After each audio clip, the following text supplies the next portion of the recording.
It's an entrance exam at a school for superhumans. Here, the most talented students are presented with magical spheres that determine the rank of their abilities. While other students get a rare blue glow, and some even get an ultra-rare purple one, our MC isn't so lucky. When Ming touches the magic sphere, it lights up with a faint white light. This means his luck-related skills are at the lowest rank, and he is considered a useless piece of trash. Of course, everyone starts laughing at him as a loser, and advises him to give up all hope of becoming a superhuman, and just go work at a factory. Even his girlfriend is disappointed in him. Upset by his cruel fate, he decides to go for a ride on his motorcycle, and as he speeds down the road, Truck Kun almost takes care of all his problems for the day. But Ming dodges it with his luck skills and drives on, cursing his useless superpowers that can only help him in situations like that. At that moment, a meteor appears in the sky above him. Looking at it, Ming He is sure the Earth is huge, and the meteor would never hit him with his high luck. But oh boy, he is wrong. It hits him precisely, doing all the work Truck Kun missed. After being struck, our boy lies unconscious on the ground, and a blue, glowing bubble enters his body. Suddenly, a system appears,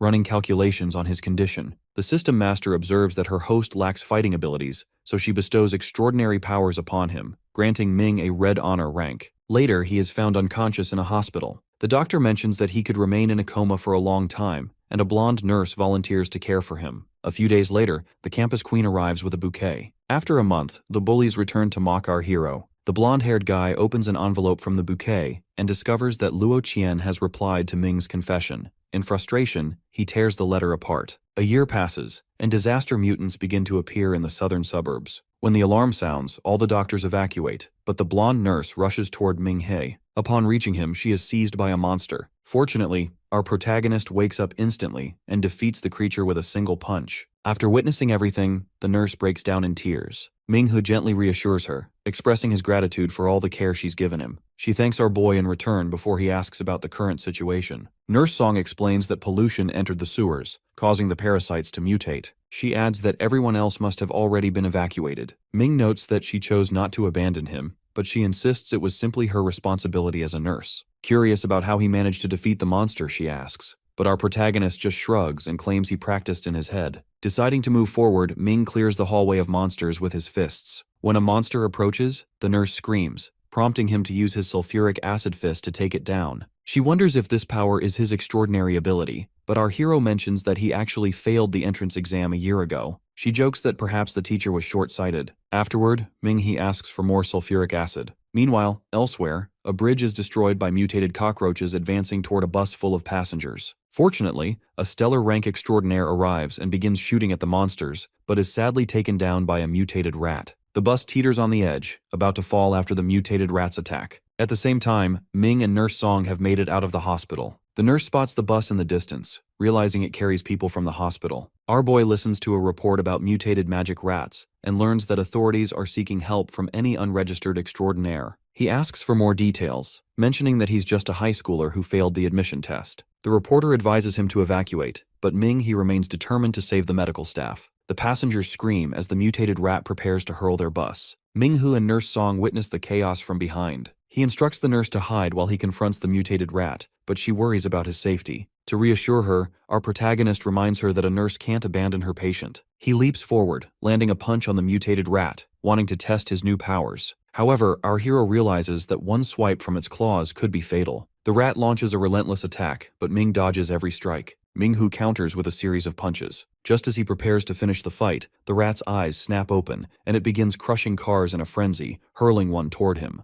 This makes our boy realize that brute force alone won't be enough. Suddenly, he notices petrol leaking from the wrecked cars. The rat keeps launching vehicles at Ming, but he skillfully avoids each one. Eventually, the mutated creature grows exhausted and stands still. Seizing the opportunity, Ming steps forward with a lighter and tosses it onto the ground. Meanwhile, Nurse Song runs to the bus and checks on the passengers. The doctor steps out, squinting in surprise, and wonders if the person who saved them is truly wearing a hospital gown. Suddenly, an explosion erupts, and the mutated rat squeals in agony. Ming recalls from the report that the creature's weakness is fire. Using the flames from the explosion, he channels a flaming flames fist, finally taking down the mutated monster. One of the medical staff wonders if he might be a highly skilled extraordinaire, and a nurse speculates that he's the same patient who was recently in a coma. Nurse Song confirms his identity, telling them he's Ming He, the student who wasn't accepted by the Extraordinaire Academy. Elsewhere at the command post, a blonde-haired girl warns Luo Qian not to approach the general rank monster, as it's already been dealt with.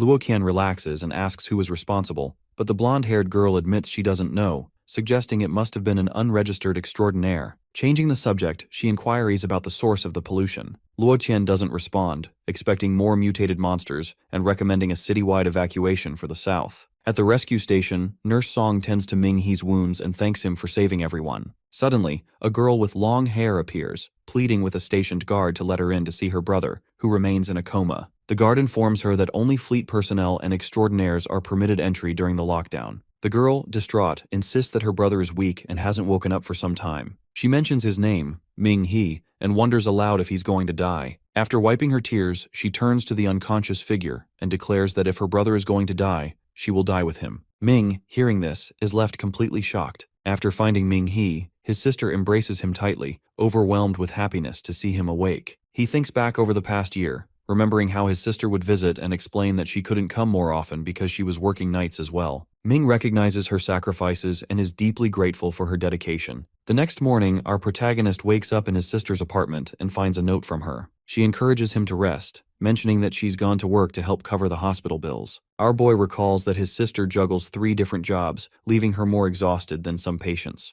Determined to help, he decides it's time for him to start earning money. While watching TV, Ming hears a report about the government offering a 500,000 reward for information on the source of the pollution. The news also notes a 3,000 reward for each mutant cockroach eliminated and 50,000 for every mutated rat taken down. Our hero realizes this could ease his sister's burden and might even allow them to move to a better place. He starts to wonder where the pollution source could be and resolves to investigate. Even if he doesn't succeed, he figures he can still hunt monsters to earn money, gain experience, and train his abilities. So Ming heads to the reward hall, introduces himself as an extraordinaire, and says he wants to hunt mutated cockroaches, asking if there are any specific requirements. The receptionist assures him that as long as he has basic extraordinaire skills, he can participate. After a quick assessment of his abilities, they'll issue him a novice extraordinaire badge. To reach a stellar ranking, though, he'll need to pass more challenging tests. Ming-Hu agrees, and the receptionist leads him to the training arena. She points out a dummy designed to measure strength and instructs him to hit it with everything he's got.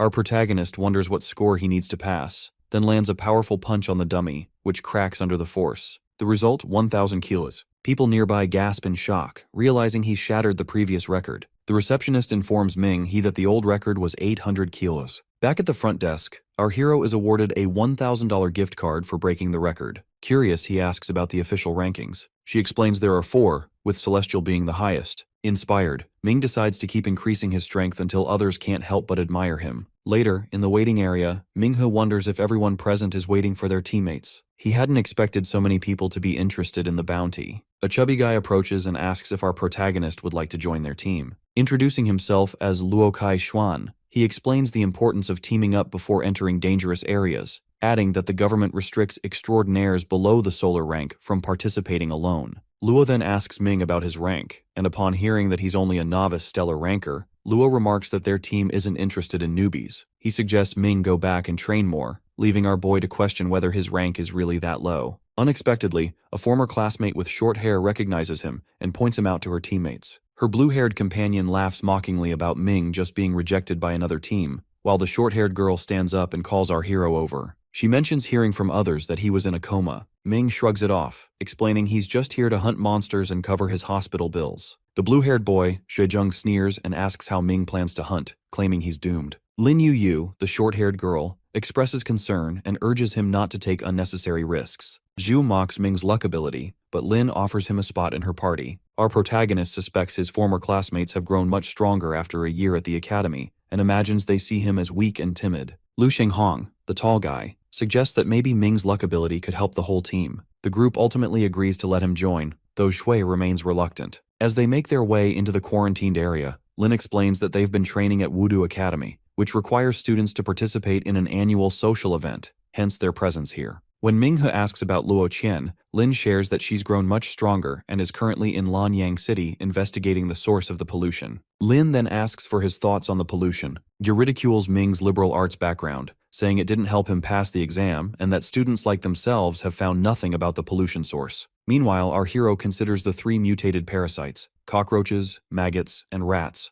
all residents of the sewers. He hypothesizes that the pollution might be some kind of fluid that's entered the southern city's sewage system. Although he's unsure what a mutated maggot looks like, Ming assumes it must be weaker than a mutated cockroach. Before long, he spots a swarm of mutated maggots emerging. As the maggots approach, both Ming and Lin dash away, with our boy regretting that he overlooked the fact that maggots live in colonies. Reaching the other team members, Ming quickly informs them about the situation. As the swarm of mutated maggots closes in, Shui and the others rush toward a nearby building with reinforced glass for protection. Ming-he suddenly notices that Lin has fallen behind, and without hesitation, he turns back for her. Ignoring her protests, our protagonist charges at the advancing maggots, smashes open a fire hydrant, and unleashes his explosive wave fists, scattering the creatures across the ground. Lin, amazed by his new strength, looks at him with admiration, even though she's well aware that his heart belongs to Luo Qian. Afterward, our hero and Lin make it safely to the building, reuniting with the rest of their team. The others fuss over Lin's condition, but Ming focuses on her safety, insisting she bandage her wounds before the maggot saliva can cause any harm. He then volunteers to check the building for more threats before additional creatures arrive. Wang Xiaodan, the teammate with a ponytail, scolds the group for not inspecting the building themselves, pointing out that Ming has clearly surpassed their expectations. Consulting the map, our boy heads into the laboratory area and examines the various specimen cages. Before long, he notices the glass wall of Eco Cage 9 has been broken for quite some time. Apparently, the specimen from that cage disappeared half a year ago. This discovery leads Ming-he to wonder if the mutation source could be affecting farm-raised insects, since only sewer insects have mutated so far. As he continues searching, our protagonist steps on an ID card for specimen number 9, which reveals the escaped creature is a giant centipede with human-like facial features and powerful predatory mandibles. Ming-he arrives at the back door of the building, only to find it locked. Reasoning that the maggots won't be able to get inside, since there are few exits and the sewer is fully sealed, he takes a moment to observe the area. During his watch, our protagonist spots Dr. Zhao heading toward a rundown building. At that moment, his phone rings. It's Nurse Song, inviting him to dinner and asking him to call her Sister Song or Sister Lan from now on. Ming agrees and mentions he's currently in the quarantine zone. She scolds him, clearly worried, and reminds our boy that the mutated creatures there are even more dangerous than those they've faced before. He reassures her, explaining that he wants to ease his sister's burden by earning bounty money. Curious, Sister Song asks if Tai Yu is his biological sister. Our hero replies that she isn't, but they grew up together in an orphanage and are closer than real siblings. The nurse wistfully admits she wishes she had a younger brother like him, and while she's showering, she feels a pang of regret about getting dressed up for him. Ming brings up that he saw Dr. Zhao in the quarantine zone, but couldn't get a clear look through the glass door. Sister Lan reveals the doctor has been acting strangely, making mistakes in surgery, leaving work early, and staying up all night. Ming-he learns that Zhao accidentally lost Scourge's blood while trying to purify it. He quickly asks when the sample went missing, and she tells him it's been almost a year, the very day he was hospitalized. Instantly, our boy suspects the pollution began when the blood sample was lost, and that insects infected a year ago have now mutated. Nurse Song is skeptical, but Ming insists Zhao must have lied about losing the sample after purification. He deduces that the doctor is searching for it in the quarantine area, which is extremely risky given how mutated the creatures there must be. He urges her to contact the government about the situation, and she agrees. Meanwhile, Ming decides to go after Dr. Zhao himself. After rejoining his teammates and assuring them the building is secure, our protagonist announces that he's heading back out. Lin tries to stop him, but he leaves anyway. Outside, he notices dead maggots. They aren't moving for now. He makes his way down a dark alley, where a group of mutated cockroaches appears. After dispatching them swiftly, Ming-he continues on and eventually spots Dr. Zhao entering a dilapidated building. Inside the building, Ming-he spots a large hole in the floor with a rope ladder dangling from its edge. Without hesitation, our protagonist descends into the darkness below. In the basement, he sees Dr. Zhao moving toward the Lanyang water supply. As the doctor climbs up, Ming confronts him, demanding answers about his actions and bringing up the blood sample that went missing a year ago. Caught off guard, Dr. Zhao asks how Ming discovered the truth, but soon admits his mistake with visible regret. He confesses that his error triggered the mutation and explains that he's there to check if this area has been affected as well, hoping to atone for his actions. Our hero urges him to leave the matter to the authorities, but the doctor refuses. Desperate, Zhao begs Ming for help, terrified that if the officials learn the truth, he'll end up in jail. Ming tries to reason with him, pointing out that Zhao is just a surgeon and that pressing on could put his life at risk. The doctor seems to relent, and Ming suggests he go back. Suddenly, Zhao's demeanor shifts. He smirks and asks if Ming has told anyone else about what happened. Ming-he admits he has, and again advises reporting everything to the authorities. That's when the doctor finally confesses. he didn't lose the blood sample by accident. Realizing the gravity of the situation, our boy demands a full explanation. Dr. Zhao asks if the infestation of cockroaches, maggots, and rats makes Ming want to wipe them out. Ming agrees. Zhao then reflects on the disasters humans have caused around the world and questions what truly separates people from parasites. Ming insists that humanity should be protecting the environment instead.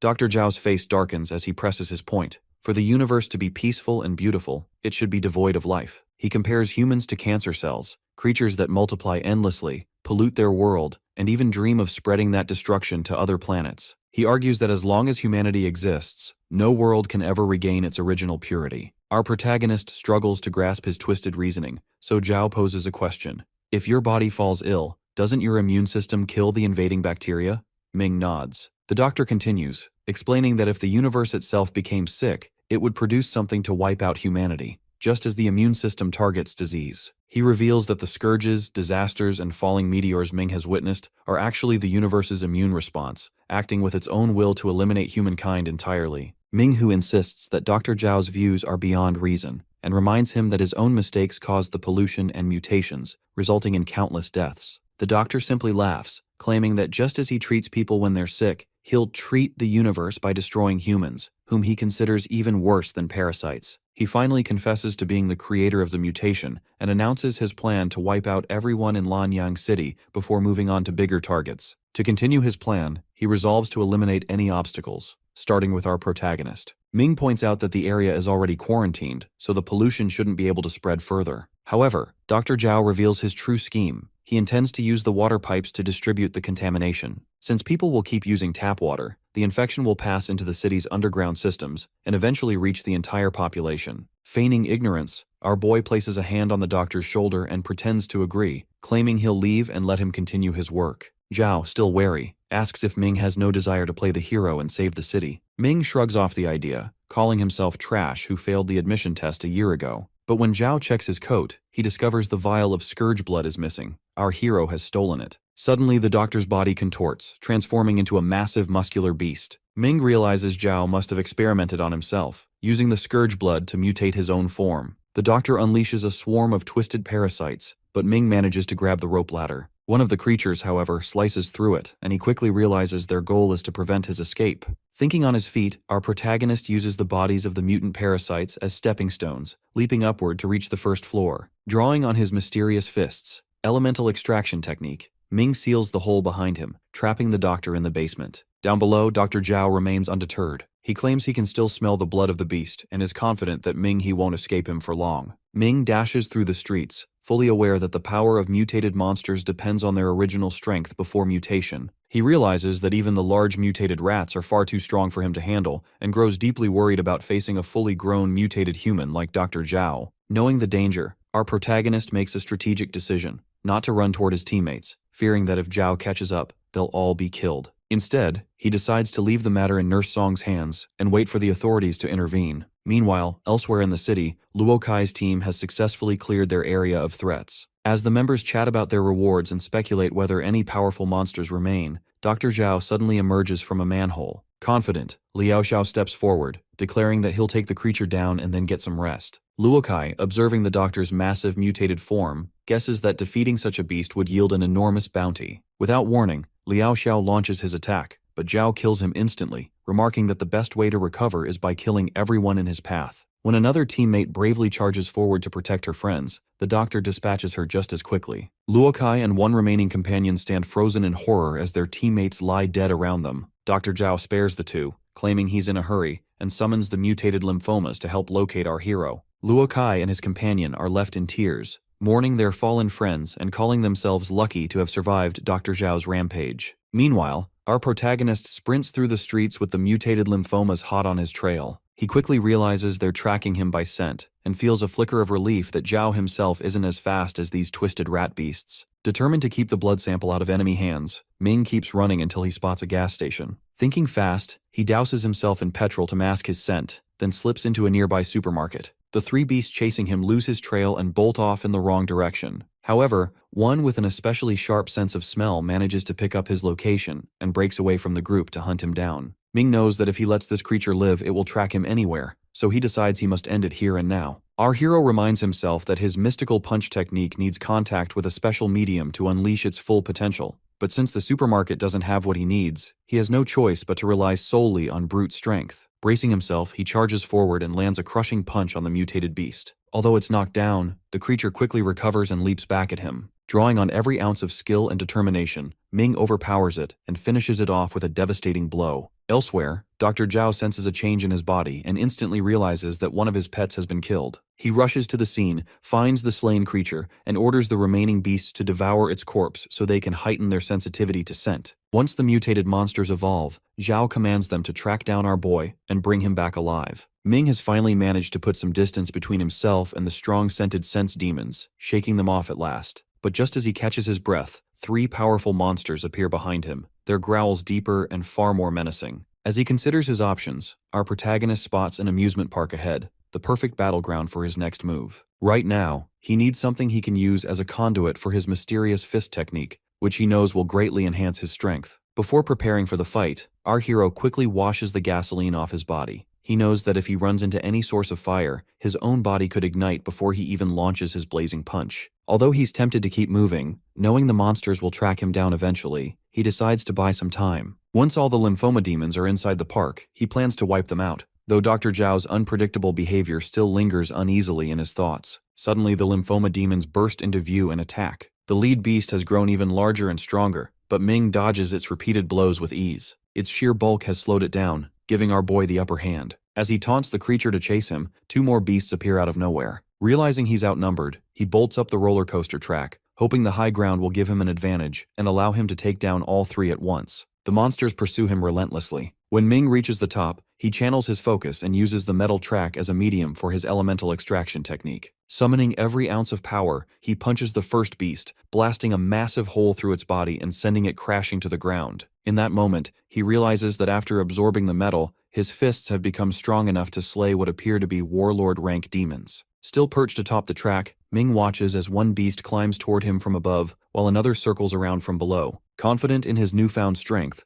our hero prepares to strike before the one behind can close in. He lands a solid punch on the creature in front of him, aiming for its chest, but to his shock, the blow barely dents its thick bone-like armor. Ming can hardly believe how quickly these monsters are evolving. Ming battles the mutated beasts atop the roller coaster track, astonished by how rapidly they continue to evolve. Just as he's about to finish one off, it suddenly sprouts sharp bone spikes from its neck, making our protagonist mentally curse at how absurdly tough these monsters have become. The 2 creatures attack in a frenzy, but Ming dodges and defends himself with precise, agile movements. Finally, our hero lands a devastating punch that takes down one of the beasts, leaving only one remaining. He unleashes a flurry of heavy blows, yet the last monster barely flinches. Its eyes glow crimson with pure menace. Suddenly, the roller coaster train hurtles down the track and slams into the creature from behind. Ming, having anticipated this, clings tightly to the rails to avoid being hit. He recalls setting up this desperate trap earlier when he found the control room. Still hanging from the track, Ming spots the surviving beast charging toward him. As it lunges, he grabs its hands and both of them plummet. Our boy taunts the creature, calling it a mere parasite surviving off Dr. Zhao,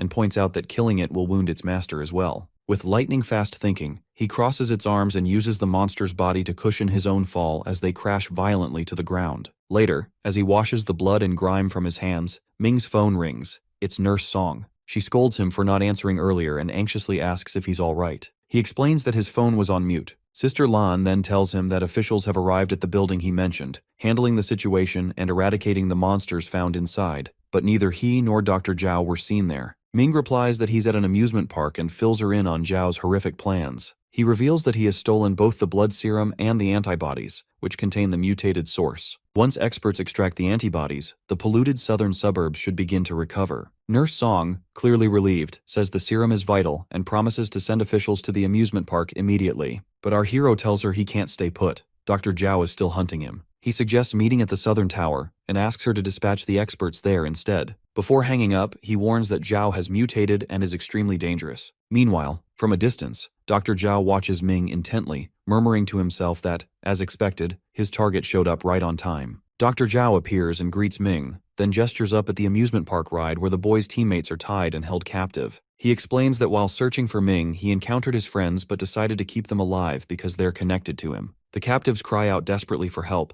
and our protagonist feels a crushing helplessness, knowing he's no match for the mutated doctor. His only hope is to hold out until the authorities arrive. The doctor then points at Lin Long, asking if she's Ming's girlfriend, suggesting he must care deeply about her. Lin quickly clarifies that they're just classmates who look out for each other, making Zhao question whether his life is worth risking for mere classmates. Our hero mocks him, calling those underground speeches laughable. He argues that, contrary to Zhao's belief that humans are a disease to the universe, he sees them as giving meaning and vitality to an otherwise lonely cosmos. Ming says that the universe's own evolution led to life, but Zhao rejects this idea. The doctor goes on to claim that civilization and thought are evolving, and this evolution is producing superhumans, stubborn viral beings who are increasingly difficult to eliminate because they grow stronger through each stage of evolution. Ming counters that neither of them can prove who is truly right, and that in the end, it all comes down to strength. Whoever is strong is right. He displays the blood serum, proposing a simple challenge. If Zhao defeats him, he can have the serum. He taunts him further, saying that if Zhao can't even defeat someone who failed to get into a superhuman institution, he should stop deluding himself. Dr. Zhao drops all pretense of philosophy. He threatens the young fighter. If he doesn't hand over the serum, he'll kill his classmates. Ming, resolute, declares that they all pledge their lives to protect the nation's people, even if it means dying. In response, Zhao cruelly hurls a bone spike, impaling Lu Xing's leg. He then aims at Lin Long's face but narrowly misses. As our boy turns to escape, the doctor bellows in frustration, vowing to riddle Ming's friends with holes if he dares to run again. Seeing Ming try to escape, Dr. Zhao admits it would be troublesome if the boy were to run, so he agrees to the condition, though he calls it a waste of time. He demands Ming return, then launches a sudden attack, declaring that dodging and running will make the fight meaningless. To trap him, the doctor creates a barrier of bone spikes and warns that if Ming steps outside the boundary, he'll kill one of the students. Our protagonist accepts the challenge, but Zhao keeps taunting, bringing up Ming's failure in the admission test and how he fell into a coma afterward because he couldn't handle the truth. The doctor mocks him, calling him pitiful and claiming people only pretended to care, with even the flowers at his hospital bed arranged by a teacher who forced everyone to participate. Ming dodges a barrage of bone spikes, each attack laced with another cruel jeer. Jay reminds him of how he once called his own life sad, questioning why he's trying to play the hero now. One of the strikes lands squarely on Ming's chest, blood gushing out. From above, the wounded Lin Long pleads for him to run and save himself. But our hero grits his teeth and rises to his feet again, refusing to give up. Zhao sneers at his determination, saying nothing will change no matter how many times he stands up. As the doctor charges for another attack, Ming spits blood into his eyes, momentarily blinding him. His hands glow with energy as he realizes his own blood is one of the strongest mediums for his mystic punches. He lands a devastating blow that sends Zhao crashing into his own bone spikes. The classmates cheer wildly. He saved them. Lu Xing cries out about his bleeding wound while Lin Long urges Ming to tend to his own injuries. But Zhao isn't finished. He rises, tearing the bone spikes from his flesh, and asks if Ming's punches come from some advanced evolution talent. The young fighter answers with another punch to the face, but Zhao barely flinches, admitting the blows are heavy but ultimately useless against him. He recalls Ming's flaming punch from the bridge, but before he can finish his thought, Ming unleashes a relentless flurry of strikes. Still, the doctor stands tall, taunting that Ming's talent is indeed interesting, but warns that against a master-rank beast, his strength is far too weak. As the intense battle continues, one of Ming's classmates questions whether his talent is nothing more than a white dusk-ranked invisible power, implying it's not something that can turn the tide in a real fight. Wang Xiao, however, insists that he's the strongest among them and encourages him to muster even more strength. Dr. Zhao steps forward, declaring himself to be a leader-rank monster and asserting that Ming can't possibly defeat him. The doctor mocks him for being weak, claiming he isn't the only one with fists, and launches a furious series of punches. Our protagonist does his best to block, but Zhao's attacks have become noticeably faster ever since his hands transformed. He manages to dodge and defend for a while, but a single misstep sends him flying. Bone spikes erupt from the doctor, shooting toward him. Yet, to Zhao's surprise, none of the spikes hit their mark. The doctor remarks on the young fighter's unusual luck, calling his luck power useful and tough to deal with. With a sinister grin, he picks up another spike and turns his attention to the classmates, taunting that they are not as lucky. He prepares to attack them mercilessly. Ming shouts to remind Zhao of their deal, but then realizes with horror that he's already crossed the boundary. In a flash, a spike pierces straight through Lin Long's chest. Our hero is filled with rage and despair as crimson energy surges around him. The doctor calmly explains that she won't die instantly, but without treatment within 5 minutes, she won't survive. Enraged and desperate, the protagonist wounds his own hand on one of the sharp bone spikes, letting his blood flow. He glares at Zhao and with grim resolve declares, If that's the case, then I'll kill you within 5 minutes. Ming charges at Dr. Zhao and lands a solid punch, but Zhao counters with another brutal strike. Undeterred, our protagonist keeps fighting, refusing to yield. The doctor mocks him, declaring that even if Ming pours out every drop of blood, it won't be enough to kill him. He taunts that if he simply stays on the defensive, Ming will die from blood loss, sneering that his struggle is pathetic. Zhao's psychological assault deepens as he jeers that doctors hate suicide survivors, as if failing to die means having no purpose in life. He calls Ming weak and pitiful for having once wanted to end his life but failing even at that. He dredges up the past, how Ming's sister had to beg to keep him from being kicked out of the hospital room, and how they both lived at the bottom of society, working tirelessly for those in power. With a heavy blow, Zhao declares he'll kill Ming to free him from being a burden to others. Leaping high with hands bristling with sharp bones, the doctor crashes down, shouting for Ming to die. Our hero narrowly escapes but accidentally steps outside the boundary again. Zhao coldly reminds him that dodging only means more of his classmates will die. But Ming, filled with fiery resolve, declares that he's grateful for his life, and that his sister has always cared for him. Zhao scoffs, but Ming presses on, saying his sister sacrificed her dignity to beg for his sake because he's her only family. He reminds the doctor that even Nurse Song never abandoned him, not even during his mutation. Ming vows not to abandon Lin Long, who helped him, and recalls how his classmates all contributed to pay his hospital bills. With defiance blazing in his eyes, our protagonist asserts that even if Zhao can't be completely destroyed, his punches have left real marks, 49 in total, on the enemy's body. Gathering his energy for one final strike, Ming channels the star-marked multiple fists technique, his entire body erupting in blue spirit energy. Zhao stares in disbelief, recognizing it as the legendary blue spirit talent, and realizes he's been defeated by someone he once called trash for failing the school exam. Blue energy explodes outward. Ming's classmates gaze in awe as Zhao finally collapses beneath the overwhelming assault. Standing tall amidst the fading light, Ming proclaims that he may not be extraordinary, but at least he's greater than Zhao, who harms others for his own twisted ideals. Ming rushes to the control room and lowers the swing, freeing his classmates from captivity. They shower him with praise, thanking him for saving their lives and blaming the examiner and the testing machine for failing to recognize his true talent. Without hesitation, our protagonist hurries to Lin Long's side as she weakly mutters about dying, but he reassures her that she'll survive and that help is on the way. Lin whispers that he's incredibly strong, but Ming urges her to save her strength and not speak for now. The classmates soon spot the arriving officials and shout for them to come over. Commander Luo Lin steps in, taking charge of the situation. She orders her team to handle the remaining crisis while she oversees the treatment of the injured students. The classmates inform the medics that the spear is still lodged in Lin Long, but they're hopeful she'll be fine if treated in time. Luo Lin turns to Ming, asking him to accept medical help since he's badly wounded. She remarks that they're all lucky to have survived an encounter with a master-rank monster. As our hero is treated, Luo Lin wonders what happened to the creature. That's when solar-rank hunter Lin Qing Yu arrives, confidently announcing that the crisis has already been resolved. Luo Lin cautions him not to act so hastily during missions, warning that there could still be an enemy ambush.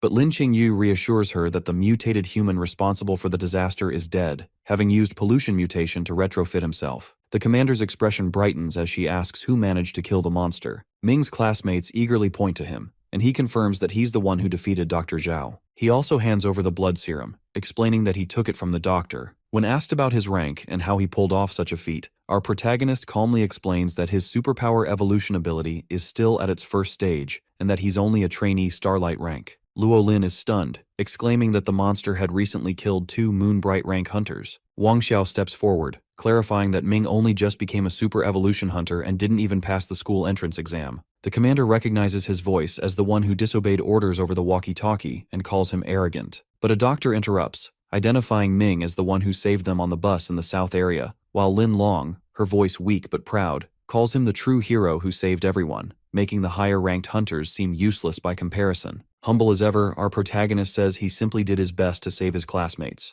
Impressed, Luo Lin smiles and invites him to join the official Super Evolution organization, promising excellent treatment, a high salary, great benefits, and joking that all the female colleagues are as pretty as she is. Lin Long teases Commander Luo Lin, telling her not to be shameless and insisting that none of the other women could possibly match her beauty. Luo Lin just laughs and turns to Ming, saying that while the Advanced Evolution School may not have wanted him, the official organization would gladly welcome him with open arms. Our hero tries to respond, but exhaustion and blood loss finally catch up with him, and he collapses where he stands. Doctors rush in, explaining that he simply pushed himself too far and lost too much blood. Later, a public report announces that, thanks to the efforts of advanced hunters and the official organization, all monsters in the southern area have been eliminated. The report highlights a mysterious hero who played a key role in resolving the crisis and promises a special interview with him once he recovers. At the hospital, our protagonist lies in bed with Nurse Song by his side. When he finally opens his eyes, she admits she was afraid he'd fall into a coma again. Ming, still weak, asks why she's there, and the nurse replies that the organization asked her to look after the city's new hero. She adds that plenty of reporters are waiting for an interview,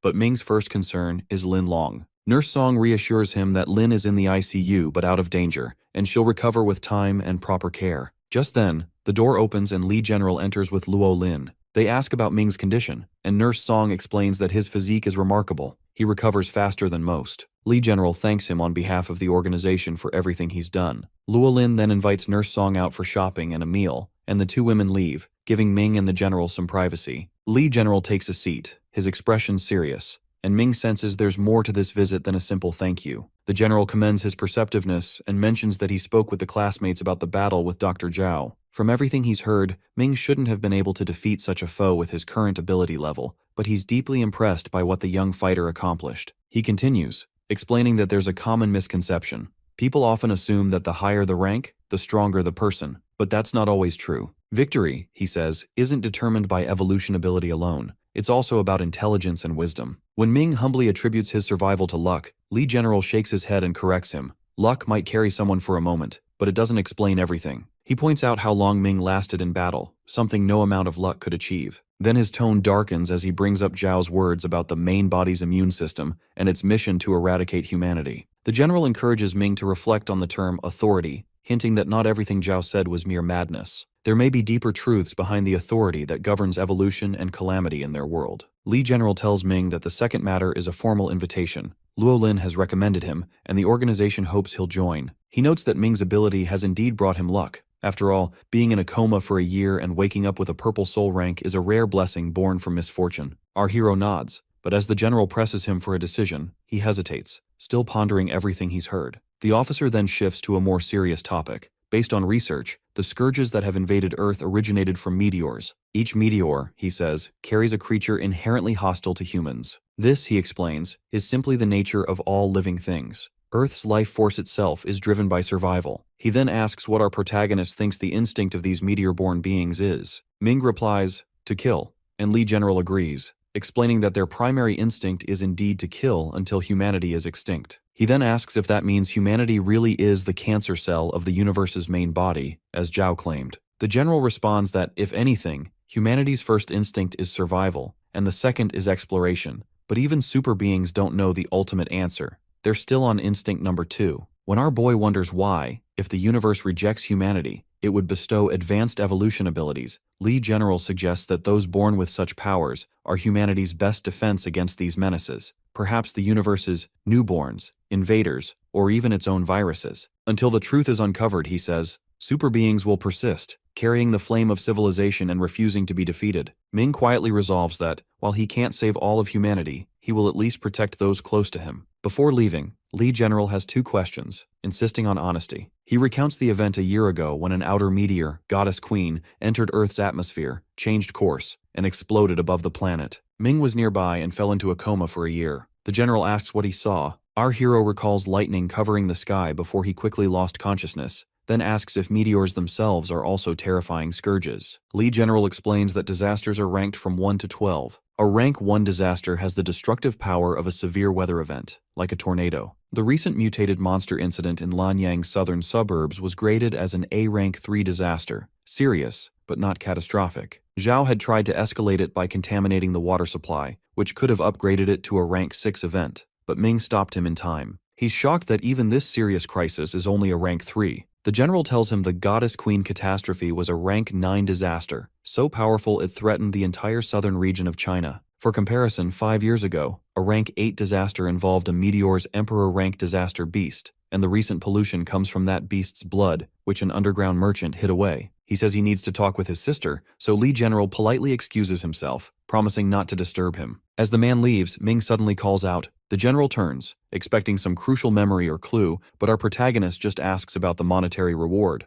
Lee General laughs, assuring him he'll get every penny and departs. Left alone, Ming sits in meditation to cultivate his energy. His consciousness drifts to a strange, different place, where he addresses a sculpture, asking if she heard what Lee General said. Suddenly, blue light bursts from the sculpture, and it transforms into a beautiful woman. Our hero stands before her and asks, "Are you really a rank 9 disaster?" The woman insists that he is at least rank 11, which makes our protagonist wonder if she was really sent to destroy humanity. She affirms that everything Dr. Zhao said is true, labeling humans as greedy, and explaining that this greed has already tainted the universe's main body. Sitting on the stairs, our boy says this is yet another reason why he won't let her out. She reminds him that she gave him space to train while he was in a coma, which is exactly how he was able to defeat Zhao. He explains that their relationship is symbiotic. If one dies, the other will eventually perish as well. The goddess says that due to an accident when she descended, she ended up residing in his body and calls him a weak host. She argues that his fist's instincts are not to kill, as Lee General claimed,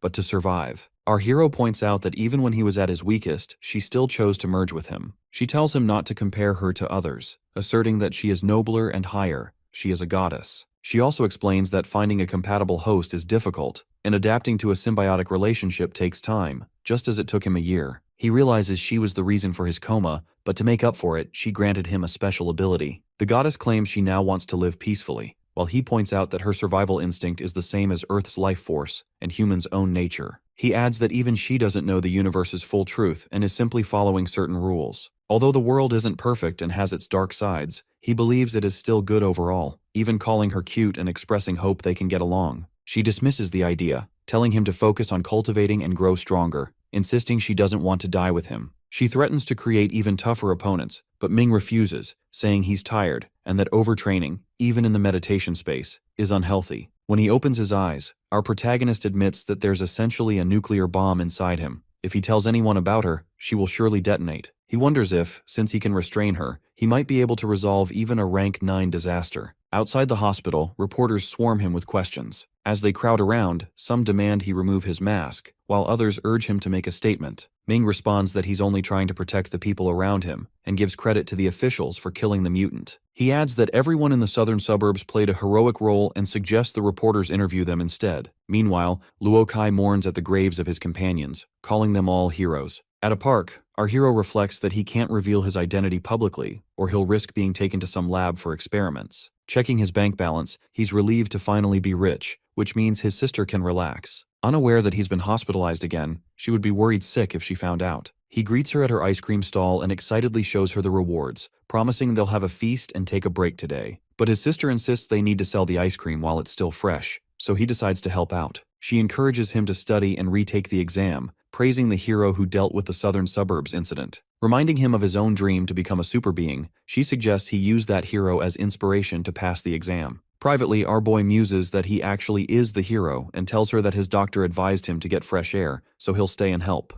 Nearby, Luolin watches and calls him foolish for rejecting fame just to help his sister. She calls to discuss joining the officials, but Ming says he wants to focus on studying and try for special recruitment. Luolin explains that the Special Recruitment Department, Trell and Frank, allows members to move freely without being tied to full-time city protection. He can join other legal superbeing groups and only needs to help officials in emergencies or special cases. Members receive official authority and an annual fee, which would help with school expenses. He'll have plenty of freedom, only needing to participate in at least 2 missions a year to keep the benefits. He replies that they can always call him if they need help, since protecting the country is his duty. Luolin compliments his way with words, and officially welcomes him to the Dragonfang Special Recruitment Team. After Ming's sister finishes selling all the ice cream, she joins him and asks about his phone call. He tells her that he's gotten a job now, so he no longer has to wake up early to earn extra money. He adds that they'll soon be moving to a new house since his salary is good. She says this calls for a celebration, and together they enjoy a seafood feast while he buys her new clothes.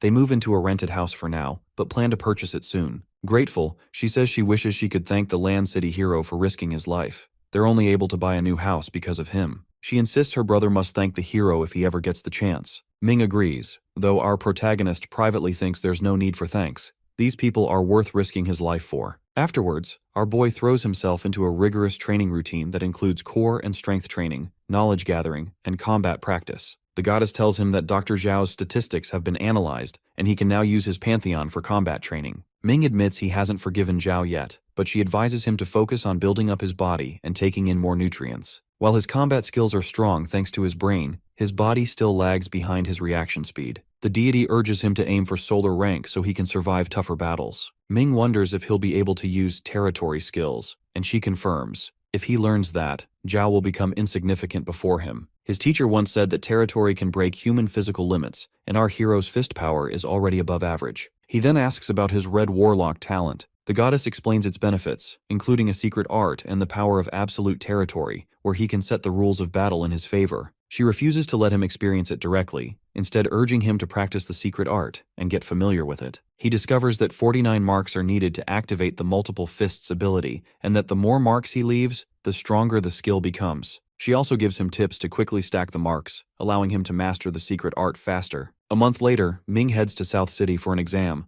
asking his sister not to worry about him. Meanwhile, at South City's Bingshan Industrial Park, 2 guards patrol in thick fog. One suggests they give up because they can't see anything, and as they try to return, they realize they're lost and have wandered into a strange place. Suddenly one hears a noise, and when he checks, he finds his companion being devoured by a giant monster. As the guard flees to the control room, he grabs his phone but suddenly spots a figure outside. He calls out, warning them of the danger. The figure approaches, a woman with long, monstrous hair. Her hair snakes forward, grabbing him and killing him instantly, while outside, another creature prowls through the mist. Nearby, a terrified girl hides, struggling to stifle her cries, but the monster woman moves on without noticing her. Meanwhile, Ming rides a train along the same route, chatting with his sister. He assures her that he's financially secure now, and that a friend will help him find a place to live. Crew member Tak Shin is asked how much longer until they reach the city. She replies that it'll be about an hour. She then asks a woman if she's bringing her daughter to study, and the woman proudly explains that her daughter, Fang Nian,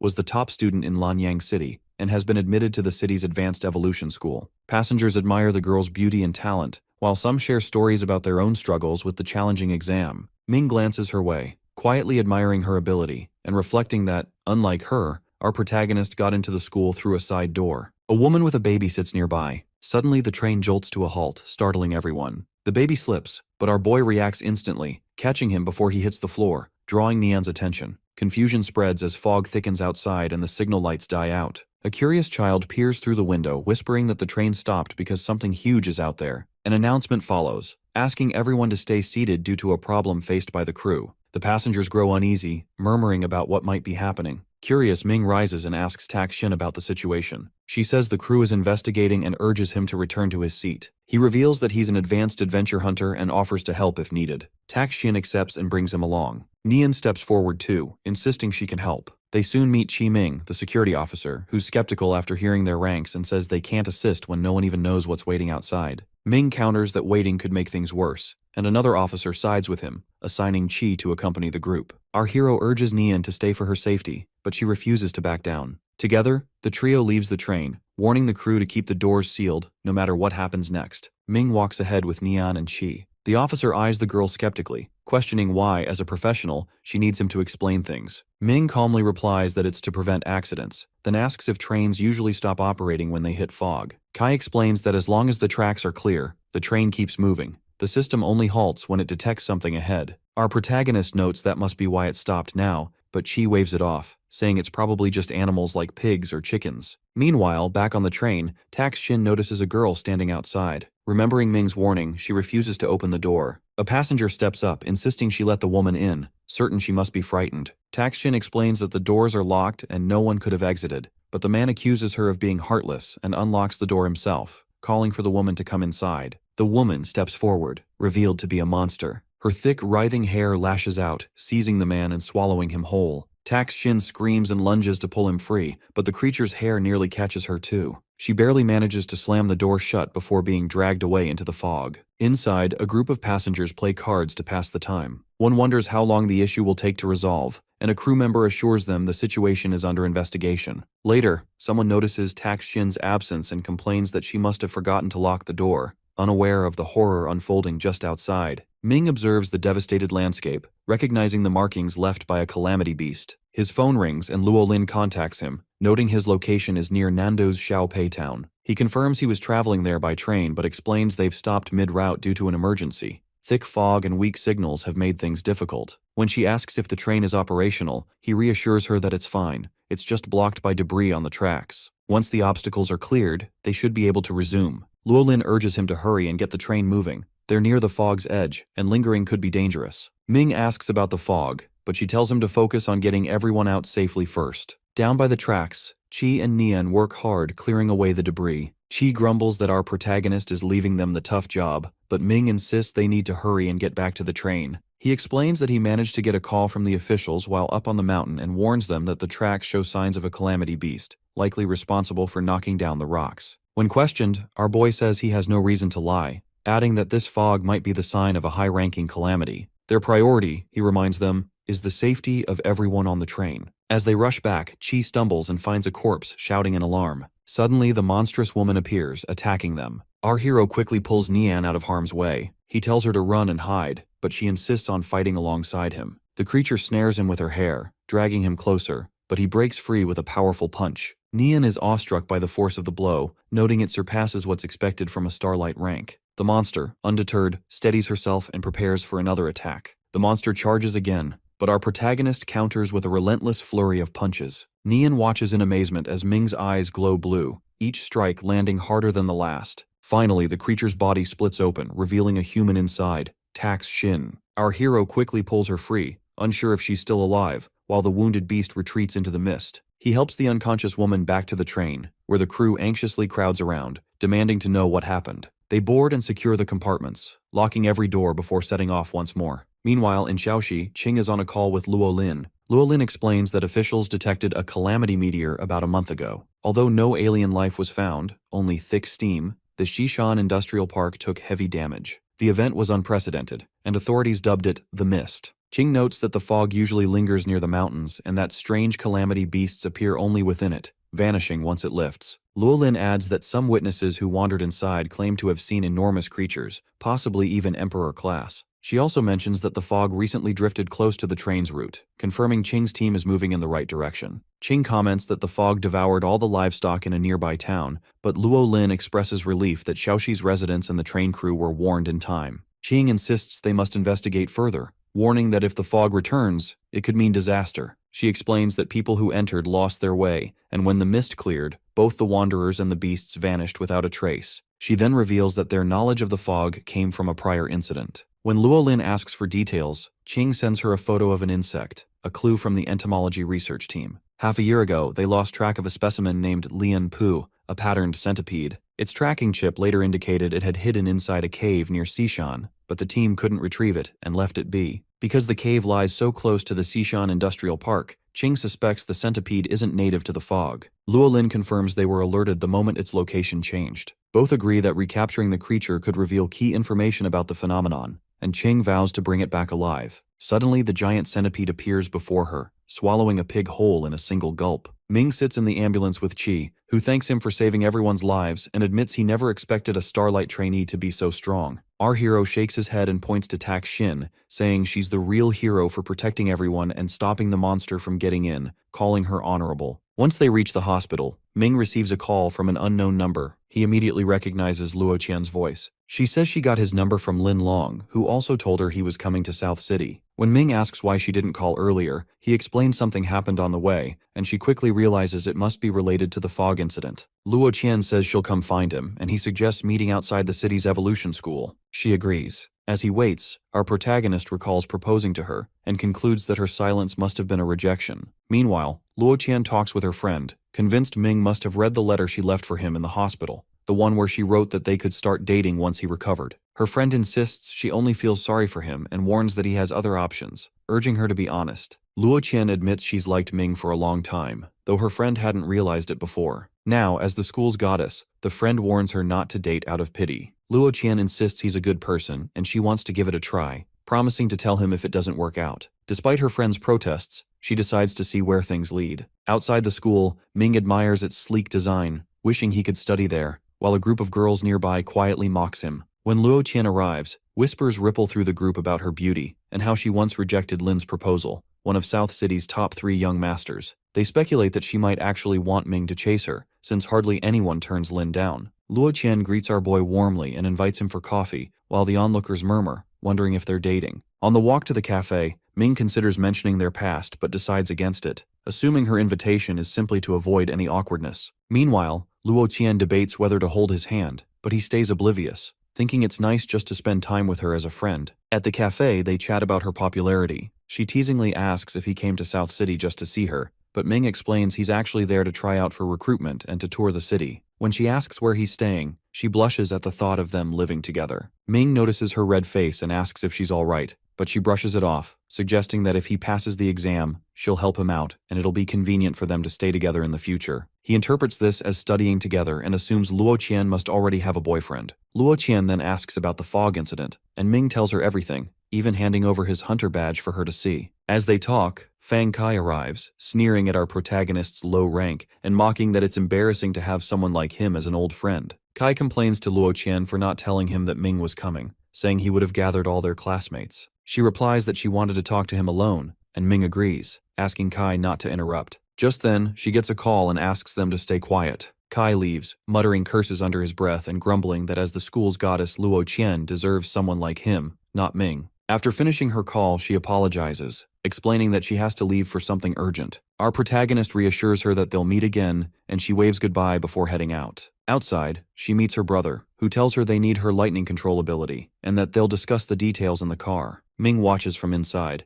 mistakenly assuming the man is her boyfriend, and decides he shouldn't bother her too much in the future. At the special recruitment area, two students gossip about the upcoming exam, noting that it happens every year after freshmen arrive. They claim the process is rigged with money and connections, and that anyone with real ability would have already passed the official exam. As our boy walks by, a student named Ling Hui approaches and suggests they go in together since they're both there for the exam. Ling asks how much he donated, but Ming looks confused. He came just to try out, not knowing about any donations. Ling explains that many students get in without taking the exam thanks to connections and bribes, and even shares how much he personally paid. He warns that the special recruitment is a sham meant to raise money for the school, since the community doesn't donate enough. Ming admits he doesn't expect to pass, and Ling advises him to work hard, earn money, and try again. Suddenly, Yan Jin, the recruitment teacher, arrives with his assistants, Ji and Shai. He calls out the students' names but almost skips Ming until Ling reminds him there's one more. She then explains the exam. There are 5 rounds, 4 physical tests, and 1 combat test. He presents the Strength Stump Man for the strength test and announces the standards. To pass, our hero must hit with at least 1,500 kilos of force. If he fails, he'll be asked to leave immediately. Ming steps up, punches with all his might, and shatters the Stump Man.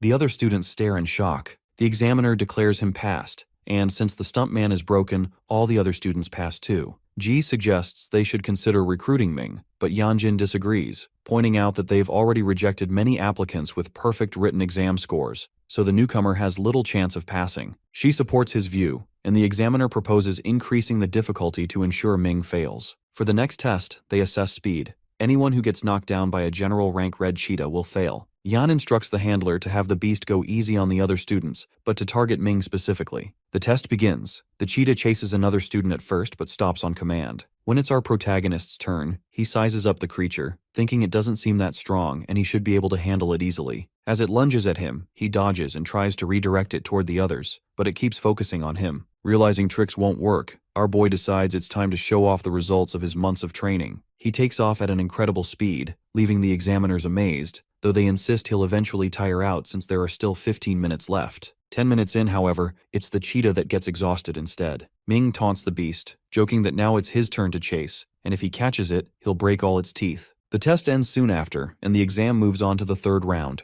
reaction speed. Impressed by Ming's strength and skill, Jay once again recommends recruiting him, but the examiner refuses. Another assistant notices that Yan Jin seems to have a personal grudge against the young man. Yan recalls a recent bribe. Someone paid him to make sure their talented son, who will miss the official exams, gets a spot. That means Ming must not pass. The 3rd round begins, featuring a withered tree polluted by a disaster. Ji explains that although the tree is dangerous, it won't kill anyone, just injure them if they're hit. Shai uses fresh blood to rile it up, making it attack more aggressively. All the other candidates manage to pass. When it's our protagonist's turn, the assistant applies an extra amount of blood, sending the tree into a frenzy. Our hero, however, dodges every strike with ease, remarking that even bullets wouldn't hit him. The examiner is baffled and asks Shai if he's going easy on him. In response, Shi dramatically deepens the cut on his own hand to draw more blood, but even then, Ming avoids every attack, using his secret art to stay untouched. The spectators are amazed, wondering who he really is, while Ming himself thinks the tree is actually great training. Wu rushes forward, praising the display and insisting he should be recruited.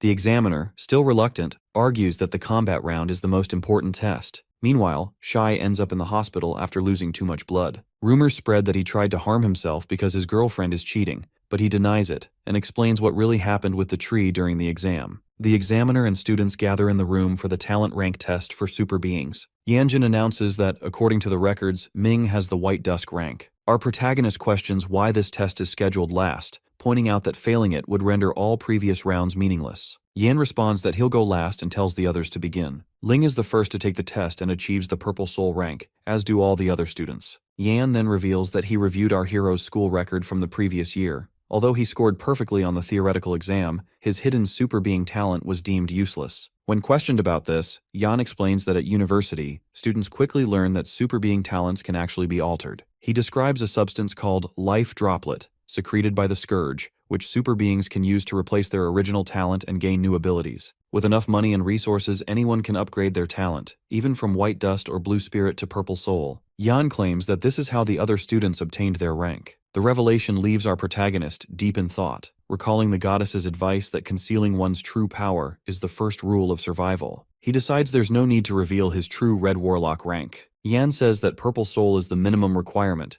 but warns that secret arts grant unimaginable destructive power. He questions whether the young man can withstand the secret arts of those with that rank. Our hero calmly replies that he understands how dangerous secret arts can be, even threatening one's ability to fight. Yan ridicules him, insisting that his art is nothing compared to the solid foundation the others possess. Undeterred, he thanks the examiner for the reminder that a strong foundation will make his secret art even more powerful. He steps forward, gripping the test globe. At first it glows blue, but then it suddenly turns purple, stunning everyone. The examiner exclaims that it's impossible. Ling interjects, reminding everyone that he himself taught the protagonist that super being talents can be exchanged. Ming confirms he's passed the test and remarks that since everyone achieved the Purple Soul rank, they all deserve the highest points. Ji compliments his talent, but Yan reminds everyone that there's still one final round to go. Shai tells the group to take a break while they invite a senior student for the real combat portion of the test. As the students quietly discuss our boy, Kai offers to participate in the combat round. Ji points out that since Kai entered the school with the third highest score and has a year of training, it would be unfair for him to help with the test. However, another assistant argues that they should keep the standards high and let him participate, even though he's ranked among the school's top 10. In the combat arena, a crowd gathers as GE announces that the upcoming match will be open to the public. Shai reads out the exam list. Ming will be fighting against Kai. The audience cheers for Kai, impressed that he's ranked in the school's top 10, as both competitors step onto the field. Kai greets our protagonist, saying that even though they used to be classmates, he won't hold back. Our hero responds in kind. As the match starts, Kai charges in with his berserk wind tackle, but it doesn't faze him. Ming, with a hint of mockery, says he'll play along and admits he's disliked Kai since high school. His opponent, growing angry, calls our boy a failure who couldn't even pass the entrance exam. Ming accuses him of always causing trouble between him and Luo Qian, and recalls how Kai, along with Shui Jing and Lu Xing, would team up with other classes to ostracize him. Kai mocks our protagonist, calling him a mere laborer who only knows how to carry bricks and claiming he isn't worthy of even being at the school. When questioned why he's participating, Kai says he was requested to help, and the assistant teacher confirms that he volunteered specifically to fight Ming. Frustrated, Kai insists that as the examiner, he can decide who passes or fails, and declares our hero unworthy of the school and of Luo Qian. Ming retorts that if Kai truly likes Luo Qian, he should prove it through effort and ability, not by following her everywhere. He points out that Kai was rejected by her, and is now trying to assert his superiority. Losing his temper, Kai calls the school a sacred place where people like Ming don't belong, insisting he's only fit for construction or dishwashing jobs. Ming responds that this is the real Kai, but it won't affect the beating he's about to receive. Kai demands he kneel and beg for mercy, proclaiming his authority as examiner. The protagonist coolly replies that this is the perfect chance to finally give Kai the beating he deserves, without worrying about medical bills since it's part of the exam. Before Kai can respond, Ming lunges forward to attack. Kai blocks the first strike, but the next punch sends him flying, blood spraying from his mouth. Regaining his composure, Kai uses his spirit skill, Berserk Wind Whip, summoning swirling winds around himself. Confident, he taunts that our boy won't be able to get close, questioning how he'll even fight back, and boasts that his abilities are nothing compared to his own. He then unleashes his Wind Python attack, surrounding himself with powerful, swirling energy. Our boy instantly recognizes the spirit technique and quickly fuses the sand, coating his hand as he attacks with his mysterious fist. The opponent, Kai, floats in the air with a confident smile, but that expression falters when he notices the sand swirling beneath him. Suddenly, a massive sand fist slams into him, sending him crashing to the ground. The onlookers start to question whether Kai really deserves his spot in the top 10, since he's being beaten by a newcomer, while others agree that Ming is truly strong and deserves to date Luo Qian.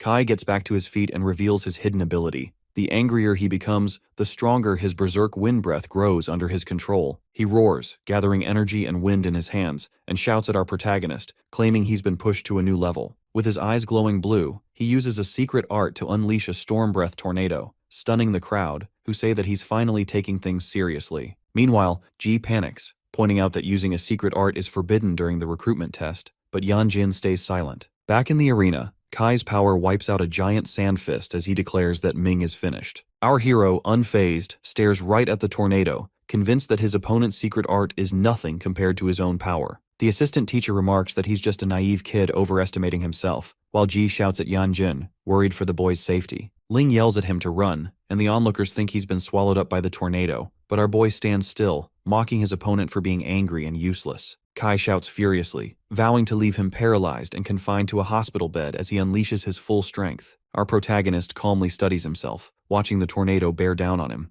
Then purple energy envelops his fist, and his eyes glow with power as he punches straight through the wind, landing a direct blow on Kai. Kai's eyes widen in shock as the purple energy slams into him, sending him flying into the wall. Blood pours from his mouth as he collapses to the ground, unable to comprehend what just happened. Ming steps forward and explains that his mysterious fist can absorb energy from the environment, including wind breath. His opponent tries to stand, trembling, refusing to believe that the spirit technique he faced has defeated his own secret art. Ming admits that Kai's secret art could have killed him, but he held back because they're old classmates. Ling steps in, returns his jacket, and reveals to everyone that the protagonist's talent is the rare purple soul. He points out that Ming didn't even have to use his own secret art to win. When someone asks if he wasn't ranked white before, he replies that people grow and change, then tells Kai to go to the hospital since his injuries are serious. The two walk away together, openly mocking him as he lies on the ground, coughing blood. Ji tells Yanjin to recruit Ming, or there will be a lot of criticism since everyone saw how strong he is. When Ming says he'll be a glory student now,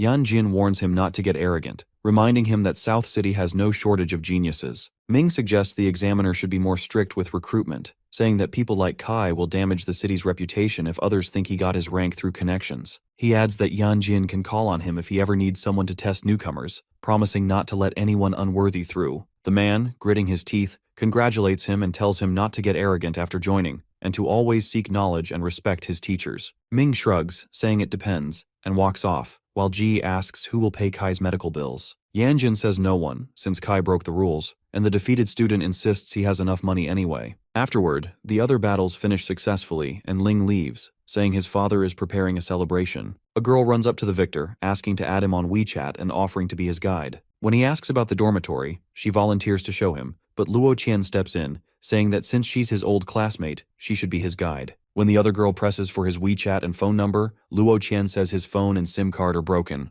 Later, while walking with her, Ming asks how she knew about his phone situation. She explains that the girl was just trying to get close to him, and then asks whether he passed the test with a high score. He says he did his best and talks about Kai, calling him someone who seems like a bad person on the outside but is actually kind inside. They laugh and chat together, and Luo Qian congratulates him, happy that they'll be classmates again. Ming finally has the school life he had long desired. Poetry Banyan Road, a spacious grassland practice area, a lively student street, retro school buildings, and a library. During the Super Beings Combat Ability Foundation class, Teacher Zhang talks about ranked talent and asks if anyone knows what core power people with the White Dusk talent possess. He calls on Nian, and she replies that those people's bodies are stronger than normal, and with hard training, they can exceed even some professional sports limits. The teacher explains that while human limits once lay in strength, speed, and precision, the White Dusk rank of super beings has long surpassed them through what's called super being physics. Each White Dusk excels in different ways, some in speed, others in power. At South City School, recruitment generally accepts anyone who meets at least one of 4 requirements: strength, speed, reaction speed, or combat skill. Yet a student questions why his classmate, despite having White Dusk talent and meeting both strength and reaction standards, was still rejected. Zhang responds that this leads directly to what they were about to explain: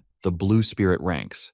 Since everyone here is from South City School, they should already know about Blue Spirit talent score abilities, but it's still necessary to explain in detail. Those in the blue spirit rank not only possess superior strength physics, but also wield a unique, special ability. He then asks if any student can give a demonstration, reminding them not to damage the room's facilities. A girl stands up and explains that her super being talent is glare, while her blue spirit talent is blindness. She offers to let everyone experience it. The instructor tells the others to close their eyes, otherwise they won't be able to perceive her spirit skill, and asks if she can release a weaker light. She agrees, adding that she can control the intensity of her glare. Light forms in her palm, and as she squeezes it, the energy scatters throughout the room. The girl calms her classmates, asking them to keep their eyes closed until their senses recover, then demonstrates her first spirit skill, causing their vision to blur. Jung explains that blue spirit talents combine physical strength with unique spiritual powers. Their abilities deliver powerful bursts in battle, dealing significant damage and surprising effects, but even weaker skills drain stamina and mental energy. Because of this, blue spirit talents begin stronger than white dusk ranks,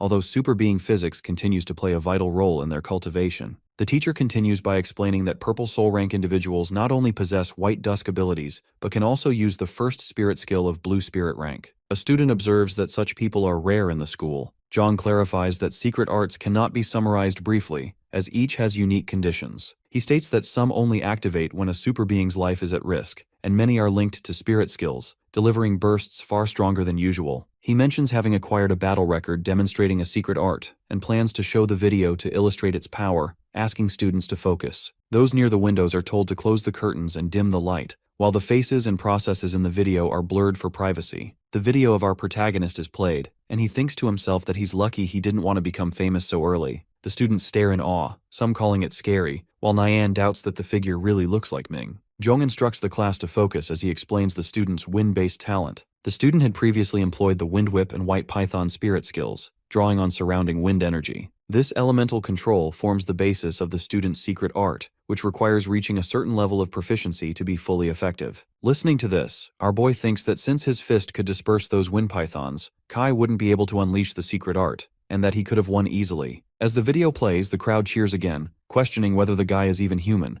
and Nian shouts that the fist and dispersal is his secret art, looking at our hero with suspicion once more. After class, Nian approaches our boy and asks if he was the one shown in the video. He denies it, pointing out that the image was blurred, so how could she be certain it was him? She responds that when they were on the train, he wasn't yet a student at South City School, but now he sits beside her in the same classroom, which to her can only mean he passed the special requirement. Ming argues that many others also passed, but she insists she remembers him striking the scourge with his fist and sending it flying when they were in the fog. Hearing her reasoning, our protagonist simply tries to brush it off. As they stand together, an announcement begins, telling citizens to take note. It says that the astronomy group has observed and found a small object past the atmosphere circle. The estimated area where the object will fall is South City's Shade Ridge. Villagers at Shao Ridge are told to evacuate the area, while frontline commanders are ordered to prepare for battle. The Blackline group is asked to mark the area, organize, and gather a reinforcement team. Nian receives a call reminding her that she has been selected for the Blackline group, and she immediately asks for instructions. At the same time, our hero receives a call from Luo Lin about the Shao Ridge crisis, where over 1,000 alien scourges have appeared. Though the frontline will take the lead, Dragonfang needs him on standby to handle unforeseen challenges. He responds with understanding and asks what specific duties they expect from him. Luo Lin emphasizes that his position in Dragonfang limits him to emergency duties only. For the coming days, he is ordered to avoid fighting, stay within South City, and refuse any outside requests. At the dormitory building, Ming hears a guy named Zhang Yuan chatting about Blackline members and the benefits they get. When asked about the group, Wang Jai explains that disasters are announced by the astronomy team, which prompts coordinated action from officials and school governance. For disasters ranked 5 or above, the 4 groups each dispatch members for battle. Ming remarks that his small city rarely faced such crises, but Wang stresses that South City oversees the entire southern region, and that South City School acts as the main force, making Blackline membership an honor. Yuan, however, scoffs, saying a mere Blackline member has nothing to boast about, as they may never even encounter a scorched shadow, unlike his brother, who serves on the front line. Wang comments that frontline members enjoy luxury, with living quarters that come with personal helpers. Yuan confirms this, pointing to a lakeside building reserved for them, and recalls seeing South City's famed goddess enter, implying she is also a frontline member. Curious, Ming asks about the goddess, and Wang replies that she is one of the school's 3 celebrated beauties, known even beyond South City: Tang Ning, Feng Ling, and Luo Qian. When asked about their exaggerated titles, Wang says that whoever watched their battles gave them those names, believing the titles fit. Ming confesses that Luo Qian is his classmate, but they don't believe him and warn him not to try using this to get the room that faces the girls' dormitory. Our boy just nods and takes his leave. In his room, he closes his eyes, meets the goddess, and asks who the opponent is today. She yawns and says that mutated Dr. Zhao is no longer fit to be his opponent. At the free practice area, Ming arrives wearing a mask, thinking there's an opponent he can spar with. In Area 1, he faces a challenger, but quickly realizes this person is much weaker than even a virtual opponent, so he treats the match as a warm-up to pass the time. Meanwhile, over in Area 3, Feng Ling, the martial saint, is sparring. She unleashes a series of relentless kicks, leaving her opponent collapsed on the ground. The defeated trainee begs her to go easy since it's just a spar, but she merely calls for the next challenger. Looking around, she urges others to fight, but everyone is too intimidated and quickly retreats. Later, she waves to a man, mentioning that she didn't even break a sweat today. He replies that with her combat ability, this place is just a playground for her to bully others. When he mentions that people call her the martial saint, she shrugs, disappointed that she doesn't have a worthy opponent. The man tells her she's improving fast and suggests she try fighting someone he saw in Area 1. Feng is about to leave, but when she spots our protagonist in action, she changes her mind, thinking he might last a few minutes against her. She hands her jacket to the man, who bets that Ming will last longer than that. She asks if he doubts her and proposes a wager. If she fails to take Ming down in 3 minutes, she'll train the hard way with his method. Feng approaches our hero for a spar, and as soon as the match begins, she charges in. She kicks, but he dodges and counters with a swift strike. She blocks it cleanly. 3 minutes quickly pass, yet both remain standing and unharmed. They exchange a brief glance, admitting they underestimated each other and agree to try again. This time, our boy uses his wind skill and unleashes a barrage of punches, but Feng dodges every single one. She considers pulling back to create distance, then suddenly takes the initiative and closes in. Their clash intensifies. The onlookers are awestruck, unable to follow their movements, and marvel at how perfectly both fighters fend off every attack. Suddenly the man's phone rings, and he calls out to Feng, saying there's an important mission. The crowd finally realizes who they've been watching, the martial saint herself, and whispers ripple through the area. Feng halts the fight, promising to meet again next time, and announces she'll be at the practice grounds every Wednesday morning. As she takes the call and walks off, she asks Uncle Yuan to find out Ming's name for her. Elsewhere, our protagonist walks alone, thinking about the girl he just fought, admitting she's strong and that he needs to work harder. As he continues, he tries to recall her name. The news report announces the elimination of the Red-Eye Scourge, expressing gratitude to the Society's forces. All the resistance members from Shea Ridge return home and give special thanks to South City's 13 students, crediting them for breaking the nest. Yuan and the others watch TV, and he points out his older brother on the screen, making Wang admit he also wants to appear on TV. Li Mian sits on the sofa as Yuan asks how things are going in Black Line, since he isn't qualified to serve on the front line. Mian mocks him for being proud of nothing, since it's his brother, not him, who earned the credit. Wen bursts out, but another friend quickly calms him down, reminding them that they all live in the same dorm and shouldn't fight. When asked if they've packed, Yuan is confused and questions why. Wang reminds him about the upcoming wildlife training, which is similar to the University Army's training. One friend leaves, admitting he didn't prepare, while our protagonist confirms he's already done with his preparations. In the classroom, Zhang outlines the finalized training plan, explaining that officials have approved Shao Ridge as their training ground. Though some students complain about the harsh conditions, he stresses that it's not a trip but a serious mission. Reports indicate the Red Scourge there may lay eggs and reproduce at a dangerous pace, with their eggs threatening nearby civilians. While the students aren't yet members of society, they are responsible for carrying out the cleanup. Cutting off objections, Zhang insists Shao Ridge must be made fully safe. He reminds them that as super beings, it is their duty to protect citizens and report any eliminated scourge to both the school and authorities. Yuan, sitting among the students, suggests that if they find a weakened Red Scourge, they can earn credit for eliminating it, and his friend agrees. Zhang announces the class needs a representative and appoints Nian, praising her excellent reputation and the official team's recommendation. He asks if anyone objects, then says the rest of the committee will be chosen based on performance. Ending the class, he instructs students to prepare for the upcoming Shao Ridge training. Outside the classroom, Ming notices a missed call from Luo Qian. When he calls her back, she asks him to meet her at the cafe. He hangs up as his friends tease him about having a girlfriend, but our boy brushes it off. When they press him about her identity and ask if it's Luo Qian, he confirms, saying they're just friends and hands over his notebooks. asking them to put them in his room before leaving. His friends stare after him and decide to follow, since they have nothing else to do. When they ask Mian, he calls it boring and says he needs to study because he doesn't want to live in the same dorm as them. Yuan curses him, but Wang holds him back, reminding him they're going to follow Ming. At the cafe, Ming sits down with Luo Qian, saying he saw she was given a command. She replies that she was just filling a slot and praises the seniors in her group. When he asks if she's injured, she denies it. He then asks if there's any urgent reason for her to seek him out, and she admits there isn't anything special. She quietly gets angry, vowing not to call him again for acting so weird, even though they're supposed to be dating. Luo Qian then tells him she'll be their teaching assistant for the upcoming training at Xiao Ridge, and will accompany them there. Our hero's friends sit behind them, convinced now that Luo Qian is really his classmate. Ming is glad he'll get to see her more often. Suddenly, she asks him to go to a movie, saying her roommate thinks she's too tense and needs to relax. Wang and the others are annoyed at the idea of Ming getting invited by their goddess. He agrees, suggesting a happy film, while Luo Qian asks if he has other plans. He says it's nothing special, just training, as she invites him to come along. They get up, and our boy jokes how one of his friends calls him a training maniac, and that he should really go see a movie. They leave together, while his friend, who watched everything nearby, breaks down in disbelief, amazed that Luo Qian not only invited Ming to a movie but also asked him for coffee. All the students arrive at Xiao Ridge, where the villagers warmly welcome them and offer food. The group politely refuses, knowing they can't accept such gifts. As they move forward, Nian tells Ming that the teacher is looking for him and asks him to go over. He agrees and hurries ahead to meet with Dean Meng, Vice Dean Rong Yuan, and Xu,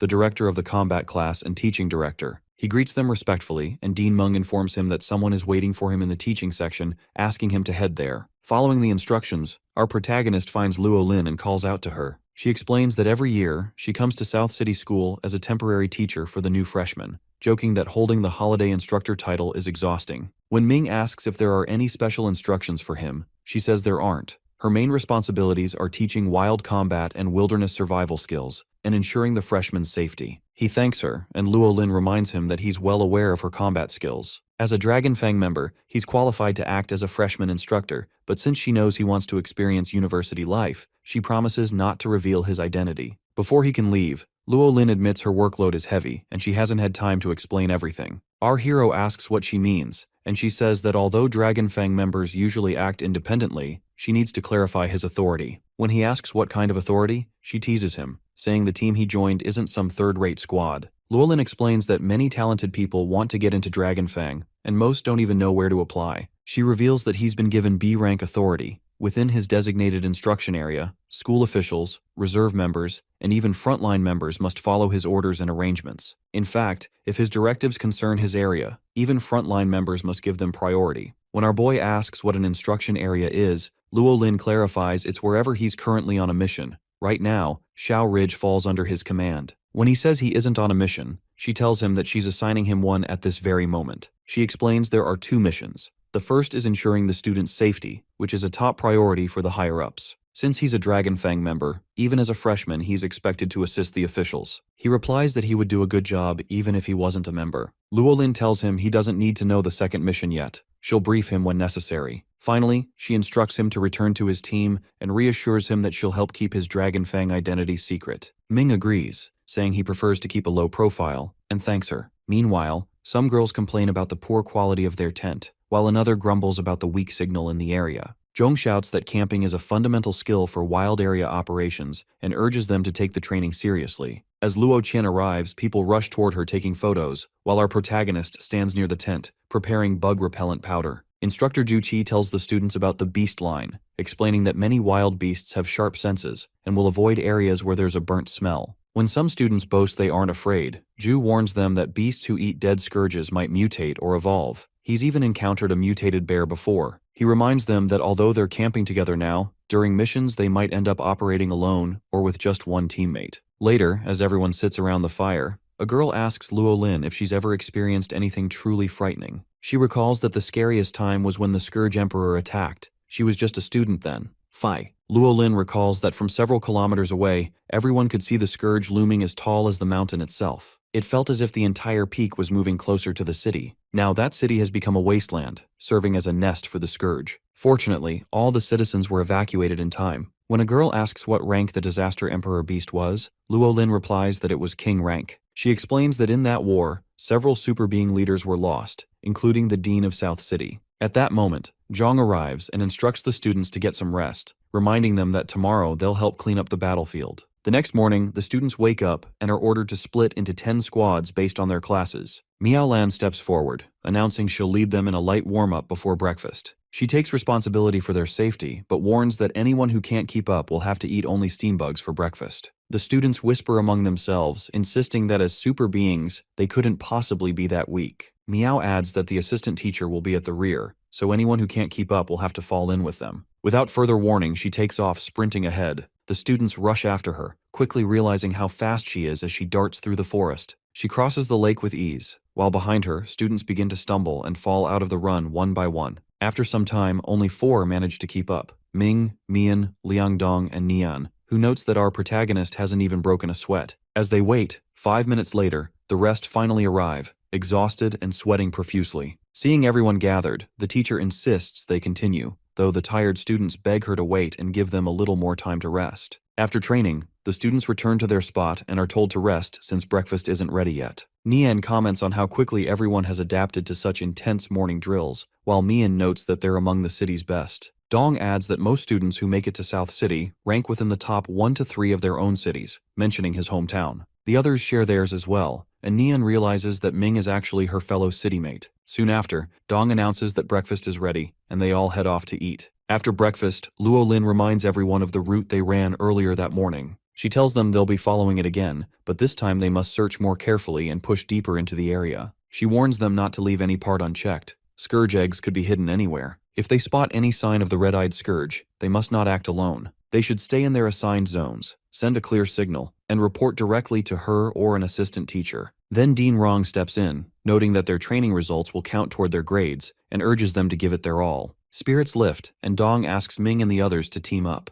Mian mentions that downstream of the river lies a place filled with shrubs. He had researched beforehand that red-eye scourges prefer wet, shrubby spots, much like snakes. The others praise his observation, admitting they were too focused on running to think of it, and agree to search that area. As the group ventures deeper into the forest, one guy complains about the shrubs. Nian tells everyone to bend down and use their hands, saying it's best not to rely on spirit techniques in the wild. Mian takes the lead, promising to face any danger ahead. Meanwhile, Nian asks our protagonist what he was about to say, and he explains that the instructor mentioned there might still be injured red-eye scourges nearby. If startled, not only could they expose the student's location, but they might also escape. Still, our boy believes the instructors have already scouted the area, which is why they're confident enough to send students here. When asked how he knows, Ming explains that the teachers have been on site since day 1, familiarizing themselves with the route during the morning runs to ensure no one gets lost, then circling back to check the terrain while everyone rested. As they walk, Nian wonders why students are needed at all. Ming replies that scourge eggs are tiny and can only be found through careful human searching. Machines can't easily detect them, since the eggs resemble snake eggs. Nian nods in understanding, but he adds that he hadn't seen the instructors check this exact spot the night before. Suddenly, they spot a scourge, but it bolts away almost instantly. They regroup with the others and find countless eggs scattered nearby. Nian reports that they encountered a scourge that initially tried to attack but suddenly fled. When someone suggests chasing it, our hero explains that the creature has probably hidden itself deep in the thick shrubs, making it nearly impossible to track. He advises notifying the instructors so they can coordinate a safe search. Mian brushes off the warning, saying it's just an injured scourge and nothing serious. The others relax a bit, but Ming insists that the creature is cunning and dangerous, able to vanish anywhere in terrain like this, so they'll need more hands for safety. Mian mocks him for being overly cautious, asking how he'll ever survive the front lines, but reluctantly agrees when Nian backs him up. Since Ming is the fastest, he's chosen to send the signal. He does so, and soon a teacher arrives. Ming quickly reports that they've found an injured scourge. Suddenly, someone screams for help. The teacher calls for other assistance, shouting that a student is injured. Meanwhile, our boy darts back into the forest, confronting the scourge head-on and landing a punch on it right away. Ming is struggling with one scourge when another suddenly appears and lunges at him. He catches it, realizing he'd been too careless, but still manages to kill them both. The close call makes our boy suspect there might be a hidden scourge cave that the frontline members missed during their sweep. Hearing cries for help again, he rushes toward the sound and stops in a spot covered with vines. As he looks around, he discovers the supposed cries for help are actually being mimicked by the king scourge as a disguise. In moments, countless scourges surround him, and our protagonist knows he needs to deal with them quickly. He realizes the others were probably lured here by the same trick. While he's thinking,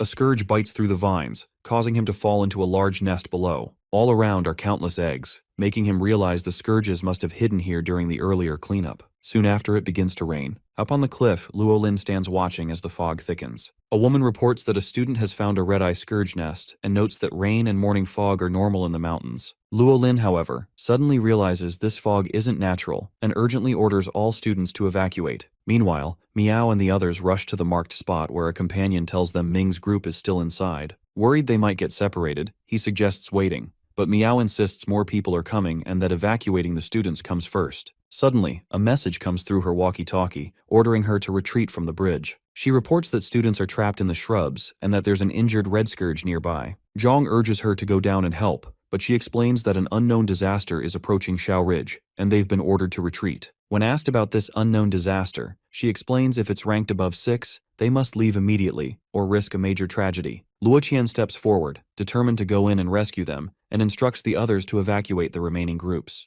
They agree and withdraw. Afterward, she calls out for Ming. Inside the nest, our hero hears her voice and shouts back in response. Luo Qian replies that the fog is too thick and she can't see him, while he warns her about the cut vines below. She tells him about the urgent evacuation and explains that the fog might be the same disaster that happened at Shan Industrial Park, which was extremely dangerous. Ming says he's fine and promises to evacuate after saving any other students who might be lured into the nest by the red-eye scourge. Inside the nest, he looks at the king scourge and realizes all the traps and fake human cries were its doing, confirming it as the leader. He mocks the creature for hiding behind its minions and waiting for him to get exhausted before attacking. Calling it cunning, Ming charges straight at the monster, leaps high, and lands a powerful punch, slamming it down onto the eggs and shattering them all. The monster roars, its eyes glowing red as the other scourges close in around Ming. Unfazed, our boy smirks and tells them they can't stop him. Grabbing a vine, his hand glows green as he punches the ground. Instantly, vines burst from the earth, wrapping tightly around the smaller scourges. As he clenches his fist, the vines constrict even more, their pressure making the enemies roar in fear, so much that even the king scourge shudders. This time, the king scourge charges directly, but our protagonist meets it head-on, landing a powerful punch that sends the beast crashing into the wall. The blow is fatal. The leader collapses, lifeless, as Ming steps forward, his eyes now glowing blue. Using a vine, he climbs out of the nest, certain these eggs won't survive to become the next generation. He understands the true danger. Scourge eggs are part of the alien's body, and when exposed to rainwater, they transform into disaster fog. All of Xiao Ridge is filled with them, ready to unleash a massive rain-born mist. The red-eyed scourges are merely pawns. Their real purpose is to lay eggs and wait for the rain, which will trigger the birth of this terrifying white fog. Finally, Ming emerges from the nest, fully aware that if Xiao Ridge is swallowed by the white fog, no one will escape alive. Elsewhere, the students are running frantically, convinced the safety fence is just ahead. One of them insists it should be less than 200 meters away, yet they still haven't reached it. Wang urges everyone to keep going, assuring them they're almost there. But as the fog begins to thin, they realize they've been running in the wrong direction. The fog is creating illusions, making them disoriented and trapping them in endless circles. Yuan panics, declaring they're doomed, and remembers his brother's warning about the white fog incident. The others agree, saying it's real. Once inside, it feels like being cut off in another world. One student recalls a terrifying rumor. At Shu Industrial Park, when the fog finally cleared, every survivor inside had vanished without a trace. Panic sets in as they cry out, insisting they're too young to die. Meanwhile, at the safety fence, workers insist it's right in front of the students and wonder how they could possibly have gone the wrong way. One worker calls out, urging them to come quickly. A guy suggests going to check, while a girl proposes tying a rope to him so he won't get lost. They agree and tell him to scream or tug the rope if he runs into trouble. The boy steps into the fog, but after walking what feels like 200 meters, he doesn't answer their shouts. The group, gripped by fear, yells to pull him back. When they reel in the rope, it comes back empty. The boy has vanished without a trace. Inside the fog, Ming encounters others as Dong wonders why it appeared so suddenly, saying they were nearly lost. When Ming asks why they didn't leave with him, Nian explains he heard a girl scream and thought someone was in danger. Our boy warns them that the red-eye leader can mimic voices. A girl then confesses she did scream earlier, after stepping on a floating vine. He explains that the scourge copied her voice, so they need to be careful with any cries for help. Min steps forward, questioning why none of this was in the records, and why the frontline members hadn't discovered it. Luo Qian responds that the frontline did have suspicions, but there was never any evidence. Dong suggests contacting their instructors but finds his phone has no signal. Hearing this, our protagonist pulls out a special communication device, which makes Mian suspicious since only teachers are supposed to have one. Ignoring him, Ming activates the device and connects to Luo Lin. She tells them that all outside connections are down. He asks about the students, and she explains that half have been evacuated, but many are still trapped in the fog. Ming argues she should have escaped while she had the chance, but Luo Lin insists she stayed behind to guide others out, asking him to trust her. She confirms that inside the fog, even official devices can't connect to the outside. As they talk, our hero shares his discovery. The white disaster fog is produced when red-eyed scourge eggs react with rainwater, releasing a gas that mixes with the moisture in the air to create the fog. Llewellyn reacts with surprise, saying this is solid proof and might give them some hope. She adds that the Bug Research Center once lost a giant human-faced centipede, the only creature known to survive the fog. They tried to capture it, but it escaped. It was said that this creature loved scourge eggs, and she guesses it ate a large amount and, after mutating, gained the ability to move freely through the fog. Ming asks if the human-faced centipede also eats scourge eggs. Llewellyn explains that the eggs are poisonous, and only centipedes can digest them safely. She adds that according to their last tracking data, the large human-faced centipede was spotted in the sewers, meaning it's probably inside the fog right now. Realizing that finding this creature might be their only way out, our boy nods, and Llewellyn agrees. Soon, Zhang arrives with the rest of the group. Dong, relieved to see their teacher, asks what they should do next. Zhang admits that escaping this disaster may not be possible because the fog's isolating power is beyond even what astronomical studies can explain. The students whisper among themselves, terrified they'll be trapped forever. Dong mentions he's heard horrifying rumors about the fog, but Zhang reminds them that outsiders have no idea what happens inside, so rescue from beyond isn't an option. Our protagonist steps forward, urging everyone not to lose hope, revealing that he's already discussed a plan with Commander Luo Lin. Luo Qian confirms this through the communication device. Ming then orders everyone to hurry, before whatever lurks in the fog appears, by gathering as many unhatched scourge eggs as they can. Mian protests, not understanding why they're collecting these useless things, and another student agrees, saying now isn't the time to worry about points. Ming explains that the eggs are crucial. They'll use them to lure the centipede, which may be their only hope of escaping. After hearing the plan, everyone hesitates, but our hero insists they can't give up. Zhang agrees, and Ming asks both the teacher and Luo Qian to search for any missing students, cautioning them not to get lost in the fog. Since Mian is the most knowledgeable about the eggs, he puts him in charge of leading the group, with Nian's help, to collect as many as possible to attract the giant centipede. When the teacher asks what he'll do, Ming replies that there's something inside the fog he needs to handle. Dong immediately looks frightened, while Nian warns everyone that there really is something terrifying out there. She recalls the time, on their way to school, when the train stopped at the fog's edge and everyone who encountered the creature was killed. She urges everyone to be extremely careful and avoid anything they see in the fog at all costs. The group agrees, bracing themselves for what's ahead. Luo Qian and the teacher head off in a direction they haven't searched before, while Mian leads the others in gathering scourge eggs. Nian warns everyone to stay alert and not to get lost in the fog.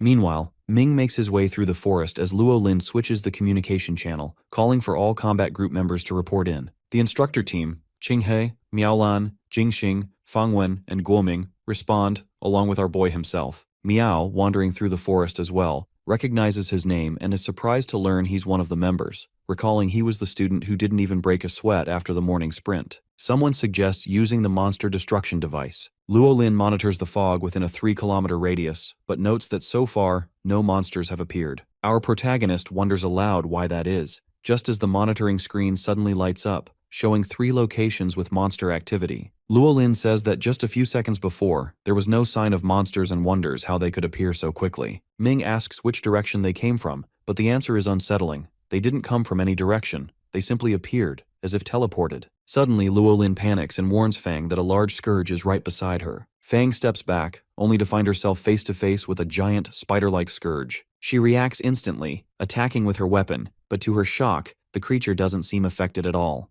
The monster charges, but Fang manages to dodge and sprints for her life. As she runs, she realizes the commander's analysis was correct. These creatures really are appearing out of nowhere. She suspects the fog might be connected to some kind of devil's gate. From the camp, Luo Lin urgently orders her to get out of the forest immediately, letting her know that Zhu Qi is on the way to provide backup. Fang continues to flee but quickly realizes she's being chased by a master-rank, spider-like scourge. She pushes herself to run faster, admitting she's no match for such a creature. Luo Lin shouts that Fang is heading in the wrong direction, but the young woman only closes her eyes and replies softly that she knows. She tells everyone to take care of themselves. The commander watches the screen in agony as Fang's signal suddenly disappears. She's been devoured, her very existence erased from the radar. Overwhelmed by helplessness, Luo Lin's eyes fill with tears. Luo Lin warns Ming that the monsters are appearing out of nowhere, and there are many of them. She alerts him that some are behind him as well. In the forest, as the monsters attack, our hero acknowledges it's possible, since he just checked his rear. Suddenly, a horde of monsters appears, chasing after him. He doesn't take them too seriously, since they're only servant rank, and charges forward. With a single slash, he wipes them out, taunting them to bring more. He continues punching them one after another, killing them instantly. Then, the young fighter unleashes his shadow fists. Blue energy radiates around him as the monsters fall dead. More rush at him, but with one punch he slams them all down, eliminating the entire group. He punches the ground hard, wondering if he's disturbed their nest, as even more start emerging. Llewellyn informs him that these scorpion tail flies he's fighting can't be completely killed. He asks what they should do since it seems the flies can track his scent. She shares her observations. All these scorpion tail flies are coming from the same direction, his southern side, likely from an insect nest, and they're swarming toward him from there. As he keeps fighting, the protagonist remarks there are already over 10 attacking him at once, and asks if the nest holds hundreds more. Llewellyn says she only saw a few red dots on the radar, but right around him, it looks like an insect factory producing endless swarms. Every time he wipes out a batch, another emerges instantly. Ming wonders how they're multiplying so quickly, saying that despite killing so many, more keep coming. If left unchecked, the whole valley will be overrun within hours. Llewellyn agrees, warning that once a disaster fly army forms, they'll devour not only humans, but even the grass, leaving nothing behind. She admits they underestimated them. These scourges are far tougher than expected. She tells him that the gathering camp is behind the valley and urges him to retreat, while she guards the valley herself. She adds that other instructors are facing similar threats and she has to guide them as well. Our boy tells her not to worry, insisting she leave the valley to him. But Llewellyn objects, reminding him that even though he's from Dragonfang, he's still just a student. She apologizes for placing such a burden on him as the official's representative, but praises his talent and asks him to promise he'll survive. Our protagonist fights on, declaring that he's already grateful the instructor stayed behind for them. He charges into the swarm, punching and battling countless monsters. As he pushes forward, he discovers a glowing hole in the ground. It's the insect nest factory Llewellyn described. More scourges pour out as his eyes glow purple and his hands swirl with energy. Feeling the dense wind, Ming thanks his old classmate Kai for helping him master this move, and gets ready to charge into the heart of the nest. Ming enters the hole and is confronted by an entirely different world. His eyes widen as he sees cliffs everywhere, with thousands of scourges and their eggs scattered across them. Spider-like scourges wander about, weaving webs and laying eggs. Near a stone, a giant scourge clings until a towering red dragon seizes it in its jaws. The dragon's eyes glow gold as its wings whip up gusts, flying wildly across the chaotic scene. As our hero stands frozen, the massive dragon swoops down toward him. He nearly gets spotted but manages to hide in time, though the scorpion tail scourges catch sight of him and charge. Suddenly, the goddess's voice erupts in his mind, calling him crazy for coming to such a place and urging him to get out immediately. Ming stands in awe, struggling to make sense of his surroundings as she continues to push him to leave. Snapping back to his senses, our boy rushes to escape. The goddess emerges from his body, declaring she will handle the insect nest and ordering him to get out at once. She unleashes a starlight burst flame, and he escapes through the hole just as it vanishes behind him. At that same moment, Fang's body is taken over by the same monstrous woman Ming had fought before. Elsewhere, a group of students wander, unsure of where to go in the fog. Suddenly, a figure appears above them. Fang, now fused with the monster, steps forward. The students, relieved to see their instructor, believe they're finally saved and recount their terrifying encounters with scourges. But when she doesn't respond, Fang suddenly opens her mouth in a grotesque way and bites into a student. The group realizes in horror that she isn't their instructor and panic ensues. The monstrous lady catches many of them, though 2 girls manage to get away. Jin, however, is wounded by a sharp branch and collapses. Her friend urges her to get up, but after a few steps, Jin says she can't go on, blood pouring from her wound. The monster's hair snakes across the ground, seizing both girls tightly, and moments later, the creature disappears into the fog again. Back at the camp, Llewellyn notices Fang's blue dot on the radar and urgently calls for her to respond, telling her to keep moving forward and that she'll meet Ming. Another instructor interjects, saying Fang is dead. They saw her blue dot vanish, indicating her life force is gone. Llewellyn questions if the device malfunctioned, but insists Fang is their teammate and might still be alive, so they can't abandon her. She adds that device errors are extremely rare, though something feels off. The other instructor argues that it's impossible, and wonders why the fog would even affect the tracker this way. They agree to remain cautious and decide to warn our protagonist to be careful. But just as they turn back to the radar, they see his blue dot disappearing as well. Llewellyn shouts a warning to Ming, telling him that the person approaching isn't the real instructor and is being controlled by something. She pleads for him to listen, emphasizing that the thing coming toward him is extremely dangerous. Meanwhile, deep in the forest, Our protagonist sits on the ground as the goddess tells him he's lucky to have woken up in time. Otherwise, he would have lost his soul. She explains that this world is filled with countless unknowns, far beyond what humans have ever witnessed. Ming admits it felt as if he'd glimpsed true hell. The goddess reassures him, saying that once he grows stronger, such things will no longer frighten him. Our hero steadies himself, saying he may have been shaken, but he's not afraid. He checks his communication device and realizes it's been damaged by his own carelessness. Soon after, Fang appears before him, and he expresses relief that she's alive. She claims to be injured and asks him to help her reach the gathering area. He agrees, but notices blood streaming from her eyes and questions it. Fang quickly brushes it off, insisting it's just a wound and urging him to help since he must be exhausted. But Ming observes something odd. Her shoes aren't wet. To reach him, she would have had to cross the river, and in her state, she couldn't have made it across the stones without getting wet. Suddenly, Fang lunges at him, slashing with sharp claws. Our boy dodges, admitting he expected this, and the lady monster reveals her true form. He recognizes her instantly as the same demon from the train station. It dawns on him that when she devoured the train attendant, it wasn't just to kill her, but to impersonate her and board the train unnoticed. The real instructor Fang is already dead. This monster must have devoured her too and taken her form. He realizes that if not for glimpsing her red eyes, he might have been fooled. The monster sneers that the instructor was delicious, and hearing her mimic Fang's voice fills him with rage. He vows never to forgive her. She charges at him, saying she won't go easy on him this time, and that Ming ruined her plans.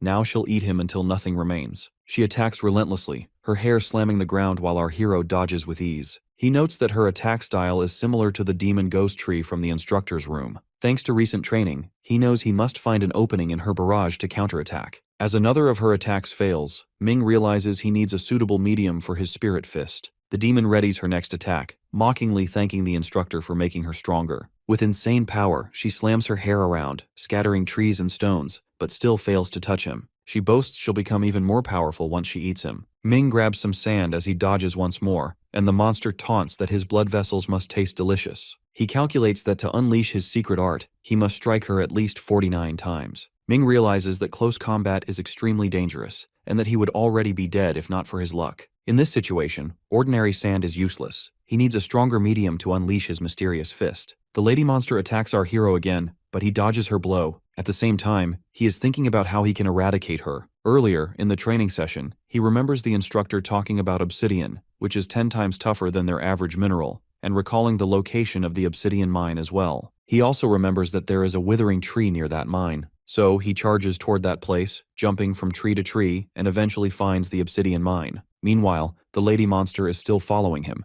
telling him that she is going to kill him very soon. Ming picks up the obsidian rocks in his fists, now ready to attack her. On the other hand, the creature who is standing behind him challenges our hero, saying he can't kill her with those fists. Suddenly, Ming strikes the ground with his fist, with the obsidian stones in his hand, challenging her to endure this attack. These stones make their way through the ground, reach her, and, in crystal form, emerge from the ground. Tearing through her flesh, they enter her body. Ming, standing in front of her, now repeats the words he said earlier, that he is never going to forgive her. Meanwhile, the lady monster is still in shock, trying to figure out what happened. He explains that it does not matter how strong she is in her monster kingdom. If they ever try to enter the human territory, he is going to wipe out every last one of them. At this moment, the demonic monster yells that he can't escape the mists alive, and that his death is already written here. Suddenly, blood starts dripping out of her nose, while our protagonist stands there, watching her die right in front of him. As the lady monster dies, she falls to the ground, and a shining crystal stone appears out of her wound. Our hero tries to understand what this is, thinking that it might be the one said to have the ability to grant and alter another superpower. The goddess is also shocked to see the life drop and explains to Ming that this Azure Moon demonic mother is actually a high-level calamity beast. While looking at the monitor screen for information, she explains further that the beast was still in its growing age when he killed it. Meanwhile, Ming, reaching out for the life drop, explains that this fight was not like the last one. It seemed like she had grown stronger than before, as he almost died at her hands. The goddess explains that this is the most terrifying part about these intelligent, growing types of monsters. If they had delayed a little longer, she could have grown into the Azure Moon demonic matriarch. Our hero, looking at the life drop, says this explains the reason behind such a precious life drop. The goddess, stretching out her body, asks him to hand her the life drop so she can purify it, because there is still a scent of the calamity beasts from the stars, and for this reason, he cannot use it yet. He is about to give the crystal stone to her, but he suddenly stops to ask whether she is also going to rely on his personal growth. He also adds that he thinks she is far better than the Azure Moon demonic mother. The goddess calmly claims that the Azure Moon demon is nothing compared to her, and she reminds him of the agreement they made earlier. If he succeeds in convincing her, then she will help him too. But first, he has to show her the beauty and meaning of human existence. Since they are quite close to reaching their agreement, there is still some way to go before he succeeds in changing her views. Here, Ming clarifies how the goddess is going to help him in the future. She will back him up until he becomes powerful enough to eradicate the supreme universal will when it descends upon humanity. She reminds him of the promise they made earlier, which is that she will get his growth, and he will rely on her for her strength. As our hero is about to tell her what he saw earlier on the other side of the portal, she interrupts him, saying it seems like he does not believe in himself, teasing him. But Ming, with a straight face, claims he does believe in himself. While sitting on the stairs, the goddess advises him to forget what he saw earlier. She also agrees that this place is gross and animal-like compared to his world, and thus she does not like it much. Ming then hands her the life drop, since this is the promise between them. Moving forward, our protagonist is standing where the lady monster died, and Fang's dead body is lying in front of him, as the creature devoured her body after killing her. He then picks up her body and carries it on his back, starting to walk. On the other hand, Luo Lin is trying to reach out to him, asking whether he can hear her. He asks her to give him further orders since he can hear her clearly. She asks him about Fang Qing, so he answers that he is carrying her to the camping grounds. She asks for confirmation of her death, so our hero explains that she is dead, but he does not want to leave her among all these monsters. Lin further asks about his well-being, since she also saw the monster lady controlling Fang earlier. He explains that it was the Azure Moon demonic mother, who has the ability to devour and gain the abilities of others, but he has killed it. Hearing this, she sighs in relief. He then asks about the eggs, because they need to get out of there as quickly as possible, since he has seen a terrifying sight before, and once those creatures descend upon them, it will mean the death of all humanity. Luo Lin claims they are getting closer to their destination, and she also notifies him that the path he is heading toward is clear. A group of 3 men who seems like some villagers are walking in a line along a grassy path, each carrying a few bags of demon eggs on their backs, and they are visibly exhausted. One of them asks Shu, who is walking in front, why they haven't reached the village yet. In a fit of anger, Shu turns around and punches him in the head, blaming him since it was his idea to go and steal the demon eggs for money. The boy, crying, claims that even though they got lost in the fog, they have collected a good number of eggs. Shu adds that if they don't succeed in getting back, they might get into big trouble. As they are arguing, their third companion claims someone is following them. Shu turns around again and yells at him to stop being crazy. The other 2 get scared and point at something behind his back. When he turns, they all notice mysterious things moving toward them and start screaming in fear. It turns out to be Commander Lin and the other members. Moving forward, Professor Zhang asks whether they are villagers, while Luo Lin tries to figure out what these men are doing out here. Shu and his friends sigh in relief when they realize they had mistaken the group for demons. She explains that no one is allowed to enter the mountain according to a notice, so it seems these men have not received it yet. The guy behind Shu explains they only wanted to earn a little money. Zhu interrupts and starts explaining the reason behind them being on the mountain. He says that earlier in the day, they learned about the price of demon eggs, which is hundreds of times more than a regular egg, and heard about the complete eradication of the demons, so they decided to look for these eggs. The professor wonders if all the eggs in their bags are really demon eggs. Zhu and his fellows, while putting the bags in front of them, claim to have 3 bags full. Chong gets very excited and orders the others to hurry back to camp, saying these eggs will be enough for them. He then asks Lin about the whereabouts of Luo Qian. Lin tells him about the mark she saw earlier made by Qian, and that it seems Qian is looking for the last group of lost students. With that mark, she also explained she would meet them at the mountain base in an hour. The professor suggests finding her first and then going back to camp together. Assistant Lu points in another direction and commands the villagers to follow them. Now, everyone moves together to find Luo Qian and the other students. One of the villagers asks the professor if they are actually superhumans. He explains that it seemed like something was following them the whole time, and he wants them to check the area to make sure they are safe. Hearing this, Lu reports she just checked the area and found nothing, but Zhang orders another check for safety. Meanwhile, Luo Qian is barging toward a house to find the lost students. When she opens the door, they all attack her, thinking she might be a demon, but then get very excited when they realize she is actually Qian. She checks if anyone is injured, but instead of answering, they start yelling that something horrible was chasing them a moment ago. Qian orders them to follow her so they can return to the main camp and leave the fog soon. All the students thank her for saving them. While walking through the cave, they reach the bamboo forest, and now all they have to do is follow the markings on the trees to meet the professor and others. In her excitement, she suggests everyone stay as close as possible to be safe. Suddenly, she realizes something and alerts everyone to look above. A dozen red-eyed spiders are charging toward them, but Qian, with a single attack, kills them all. The students praise her bravery, and one of them comments that it was difficult for them to kill even one red-eyed spider earlier, while she killed a dozen alone. They are all very happy to be with her, saying they feel safe around her. As they discuss this, Professor Zhang and the others arrive. The students run to him asking about the fog and the frightening things inside it. One of them mentions having seen a student taken by a demon earlier, but as far as they know, all the demons in Shaoling have been wiped out. Qian explains that these creatures appear by another means in the mist, and for now, they have to leave before stronger demons arrive. She also tells them they have found a way out of the mist. The professor encourages them, saying they are not ordinary students, but superheroes. He tells them that whatever they have faced so far is what every superhuman on the front lines will experience, and to win, they must pull themselves together and stay brave. He orders everyone to keep moving forward, as they are close to their destination. As they proceed, they find heaps of demon bodies lying around. While trying to understand how the demons were killed, Instructor Miao Lan appears, standing on a dead body, showing she is the one who cleared out the area. She tells them to hurry to the camp, as everyone is waiting there. Qian asks if she is all right, noticing the visible wounds, but Miao assures her it's nothing and she just needs a little rest. Suddenly, a spider monster appears behind her, attacking Miao and driving its pointy spike through her stomach. The attack is so sudden that the instructor has no time to respond, and her magical weapon falls to the ground. The spider is about to devour her while everyone looks terrified and calls out for her. The villagers and other students try to run, but the demon throws its web, trapping them completely. In the chaos, someone yells that it seems like this was all a planned trap to catch them. One of the villagers points at the monster, saying it is the same one he saw earlier. Liu cannot believe that if it was really following them, it did not attack sooner. The professor explains the demon was waiting for them to gather as a group so it could kill them all at once, just as an anteater does with its prey. Qian asks him about it, and Zhang explains that an anteater, even when hungry, does not eat the ants right away. Instead, it follows them quietly until they reach the nest, then wipes out the entire nest. This is because ants communicate, and if one is attacked, the others will escape.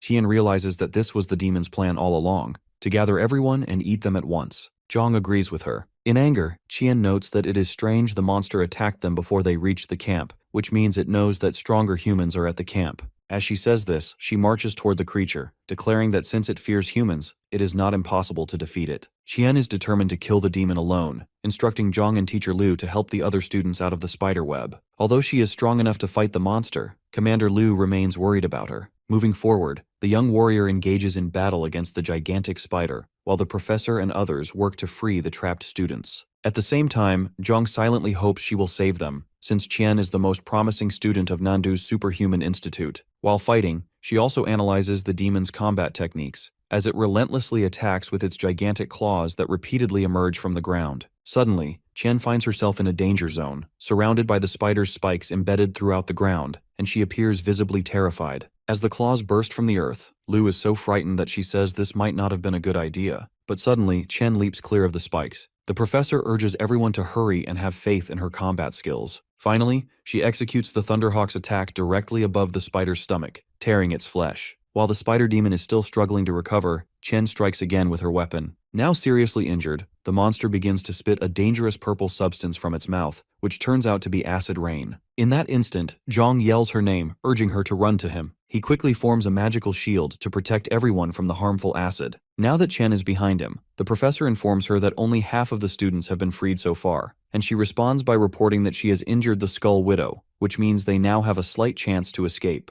Zhang apologizes, explaining that he can only protect them with the shield and cannot fight the demon himself. She assures him that protecting her companions is her duty as well. Meanwhile, a horde of spiders approaches, causing the students to scream in terror. However, instead of attacking, the creatures begin eating the flesh of the dead demons, which disgusts everyone. Even Instructor Liu, in complete shock, tries to understand why they are eating their own kind. After cleaning off their brother's flesh, all the spiders march toward the Skull Widow, which is now consuming them. As a result, its lost legs start regrowing and its wounds begin to heal. The demon is eating them to heal itself, and everyone is left completely astonished. The professor realizes that if the monster heals completely, Qian's efforts will have been in vain. To prevent this, he and the instructor begin motivating the students once again to work together and support her, since they are all superhumans. However, the students remain overwhelmed by terror. Here she suggests not to blame them, explaining that the Skull Widow is a top-tier, Lord-rank demon with a fearsome aura. For the students, the demon has planted seeds of fear in their minds, and is now feeding on that fear. Only someone with Sunblaze strength can resist, and since the students have not yet reached that rank, it is impossible for them to overcome it. As they consider their options, Qian asks Zhang if there is a way to break out of the spider web.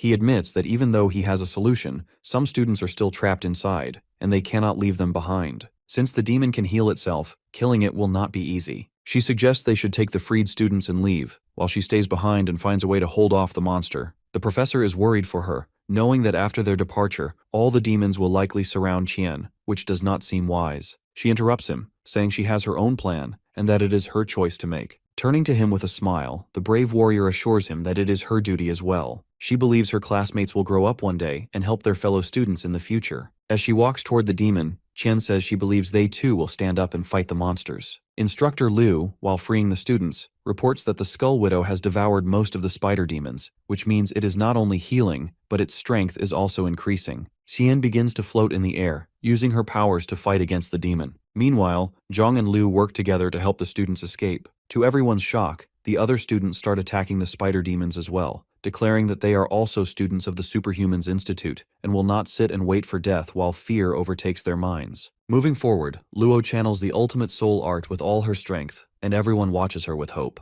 The whole area becomes foggy due to the smoke produced by the earlier attack, and now they can't see the Skull Widow. She has landed on the ground and is waiting for the smoke to disperse. Suddenly, the Skull Widow attacks, trapping her in its web, which she soon realizes is actually an illusion. The demonic spider repeatedly calls the humans ants. While trying to free herself, Chen yells that they are not ants. In response, the demon sneers that in front of demons, all humans are the universe's pests, and that they feed on pests like them. On the other side, Zhang has opened a way out, and everyone is walking through it one by one, visibly excited. However, both he and Liu remain deeply worried about Qian, as they realize the demon has taken control of her mind. They call out, warning her to watch out for the monster approaching again. Meanwhile, all the students have crossed to the other side, with only them being left behind. Liu reports that the web is recovering, meaning they have to hurry, and she suggests that the professor leave as soon as possible because the students still need his guidance. Now both are hoping Luo will find a way out, as she can only rely on herself. With heavy hearts, they finally step through the passage, praying for her as the spider web seals the way behind them again. On the other side,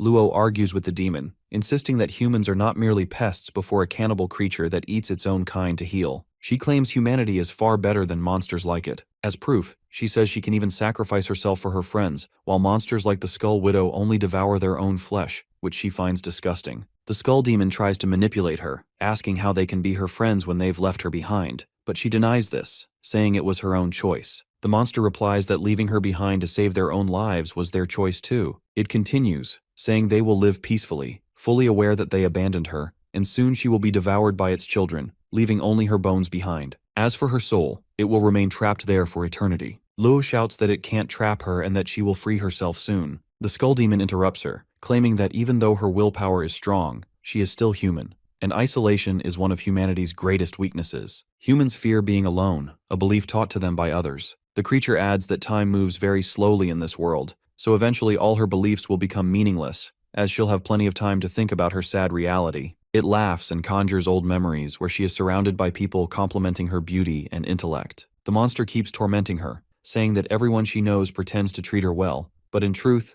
they keep their distance because they don't like her and think she is deceitful and dishonest. Luo remembers how everyone calls her perfect, while secretly she wraps bandages all over her body. As it reminds her of the people who once mattered to her, the Skull Widow encourages her to think as much as she wants, since time passes very slowly here. Meanwhile, on Zhang's side, our protagonist arrives and begins trying to break through the web as soon as he learns what has happened to Qian. The professor tries to stop him, and everyone is shocked to realize that the one who appeared is Ming He. Zhang warns him not to go, reminding him that the demon is Lord rank and he hasn't even reached Sunblaze rank. Fighting it would be suicidal, as the Skull Widow can paralyze him with fear. But our hero yells that such fear is nothing compared to the terror of losing someone precious. With that, Ming dashes toward the place where the monster and Luo Qian are fighting. He then tears off the spider web with his bare hands and walks through the passage, while Assistant Liu and the professor are still trying to stop him. At that moment, Liu tries to contact Commander Luo to report their condition. Professor Zhang explains that Instructor Miao Lan was killed by the Skull Widow earlier in the day, while Liu managed to secure her communicator. As he is about to explain further, Luo Lin interrupts, saying she is already aware of their situation and has sent a member of Dragon Tooth to help, who will arrive soon. Just to clarify, they ask whether she means that organization whose members are even stronger than their instructors. Liu reports that they haven't seen any Dragon Tooth commander except for the student Ming, who ran past them earlier. Both suddenly stop in shock, beginning to wonder if Ming might actually be the Dragon Tooth commander.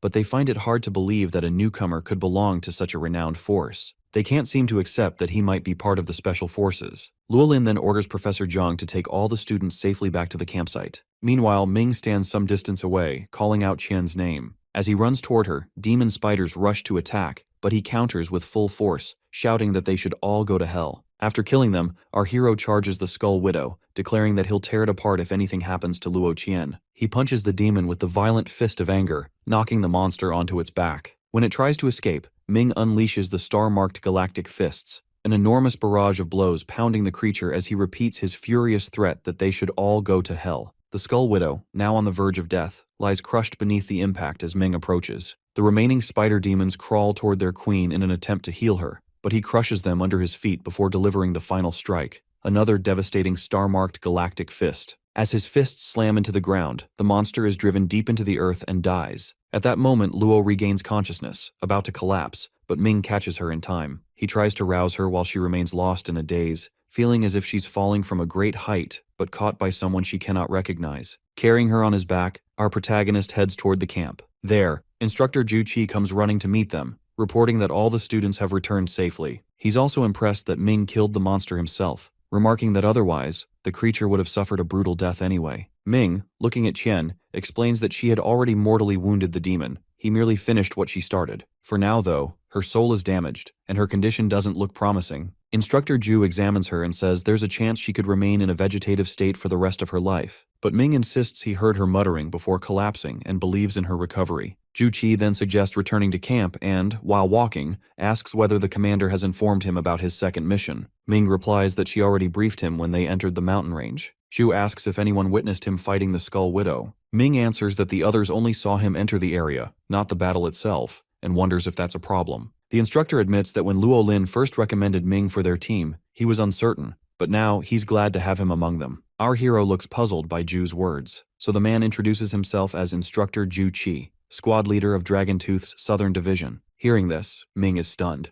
Zhu goes on to explain that as members of Dragoontooth, they must keep their identities secret, using Ming as an example, a student of Nandu by day, a Dragoontooth operative by night. The squad leader also asks for forgiveness, since killing the Skull Widow was originally his task, but he let Ming handle it because he didn't want to deplete his own strength. He asks whether Ming holds a grudge, but the young warrior stays silent. Zhu continues, explaining about the demons, saying the gigantic centipede is their key to escaping the mist, but it doesn't always cooperate. That's why he completely trusts Commander Luo for that mission. The instructor praises Ming, saying he's conserving his power for the greater risks ahead. As for the centipede, it has already undergone 2 stages of mutation, first in the sewers of Lanyang, and the second time in the mist of Xishan, which means its level is now close to Lord rank, making it a calamity beast. Ming agrees that the dangers ahead will be far greater, and affirms his trust in both Commander Luo and Zhu's leadership. Squad leader Zhu, smiling, thanks him for his understanding. While walking, our hero inquires about their next mission. Squad leader Zhu explains that, for the moment, his main priority is to keep secret the fact that Ming is a member of Dragoontooth. He asks why, and Zhu reveals that they have received information suggesting that some members of Heavenly Sovereignty are hiding within the Nandu Institute. This revelation leaves him in shock. Zhu further explains that it is Dragoontooth's main duty to eradicate the malignant Heavenly Sovereignty, which is also the main reason they accepted Ming. Dr. Zhao, whom our boy met earlier in Lanyang, is an ordinary member of Heavenly Sovereignty,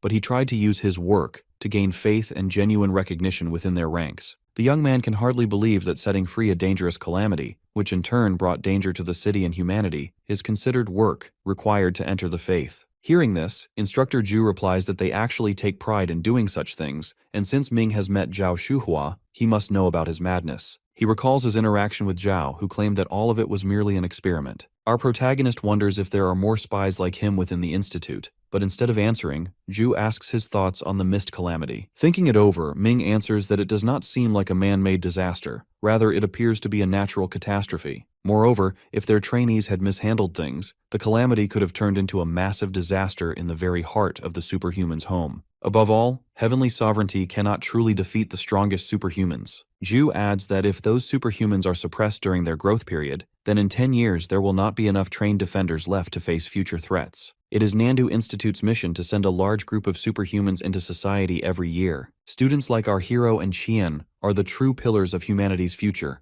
and their deaths in the mist calamity would have been a victory for their enemies. He apologizes for having misunderstood them. The squad leader continues, explaining that this is a battle between humanity and demons. The core reason for the conflict is that humans possess survival instincts, while their enemies have killing instincts, and in war, these creatures are as intelligent as humans, making the fight difficult. As they climb the mountain towards the camp, Ming promises that he will definitely uncover who has been manipulating the mist calamity all this time. Ju warns that the enemy's agent could be anyone, a teacher or even a fellow student. For this reason, he advises the young man to keep a close eye on everyone at Nandu Institute and to continue hiding his identity as a member of Dragontooth, telling him he must not reveal it to anyone. While glancing at Qian, Ju adds that this secrecy includes his little girlfriend too. Ming assures him that she was unconscious the whole time and therefore has no idea what happened earlier. As they reach the campsite, Ju, just to be sure, asks whether any of the students or teachers saw him killing the demon. Then the instructor explains the plan. He will take credit for killing the Skull Widow and saving Luo Qian, as per the organization's plan, and our protagonist will be compensated with an even greater reward. He gets excited, hoping the reward is cash. Now, Assistant Liu and the others are waving at them, and as Ju waves back, he laughs and assures the boy that money is just a part of the reward. Everyone is worried about Chen and crowds around, asking if he was the one who saved her. Assistant Liu holds out her hands to help support the unconscious Luo, while Ming explains that he only managed to hold off the demon for a while, and then Instructor Ju came and killed the Skull Widow. Professor Zhang appears skeptical, as he saw the young man rushing in to save her earlier, so Ming clarifies that he was just acting impulsively out of concern but stops himself before revealing their relationship.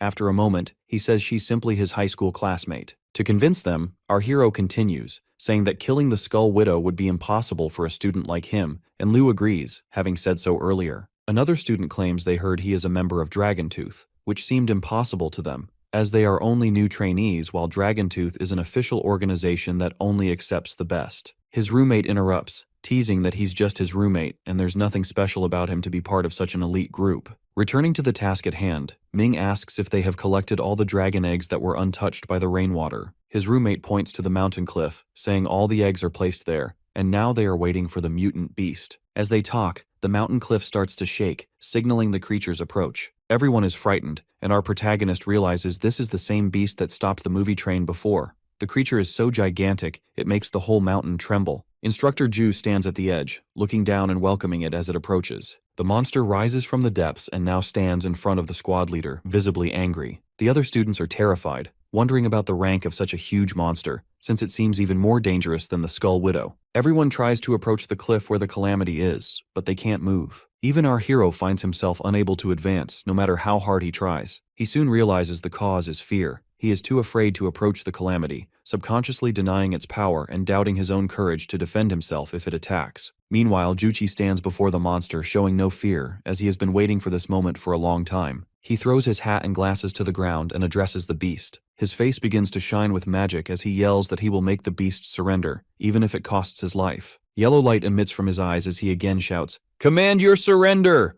Suddenly, the monster falls silent and collapses on the cliff near the instructor. Witnessing this, Ming is shocked, realizing that Ju's mind control ability is truly extraordinary. He subdued a near Lord rank monster within seconds. Our protagonist rushes towards the cliff where the squad leader is standing. As he arrives, Ju, with his back to him, tells him that for now, everyone must fight for their own survival, something Ming doesn't fully understand. Ju turns around, blood streaming from his eyes, nose, and mouth. He declares that even though he is leaving, he has managed to save the next 10 years of humanity. Then he leaps from the mountain, while our boy shouts his name and runs after him, trying to stop him. Our protagonist reaches near the cliff, but it was already too late as the squad leader has fallen into the pit. Ming is calling for his name, but the instructor's eyes are slowly closing as he gets near to his death. While lying on his stomach on the edge of the cliff, our hero starts crying since he couldn't save his squad leader. On the other hand, the calamity beast has woken up, and it seems like it is trying to comfort him. While petting the creature, our boy asks himself whether this is the path of survival Ju Chi chose for them. He remembers on the way here, his leader told him a lot of things, but he didn't realize it earlier. While apologizing to him, Ming starts crying more than before. Moving forward, Commander Lin comes from behind and puts her hand on his shoulder. In visible anger, he swears he will definitely find the person behind all this. Lin hugs him and says they all believe in him.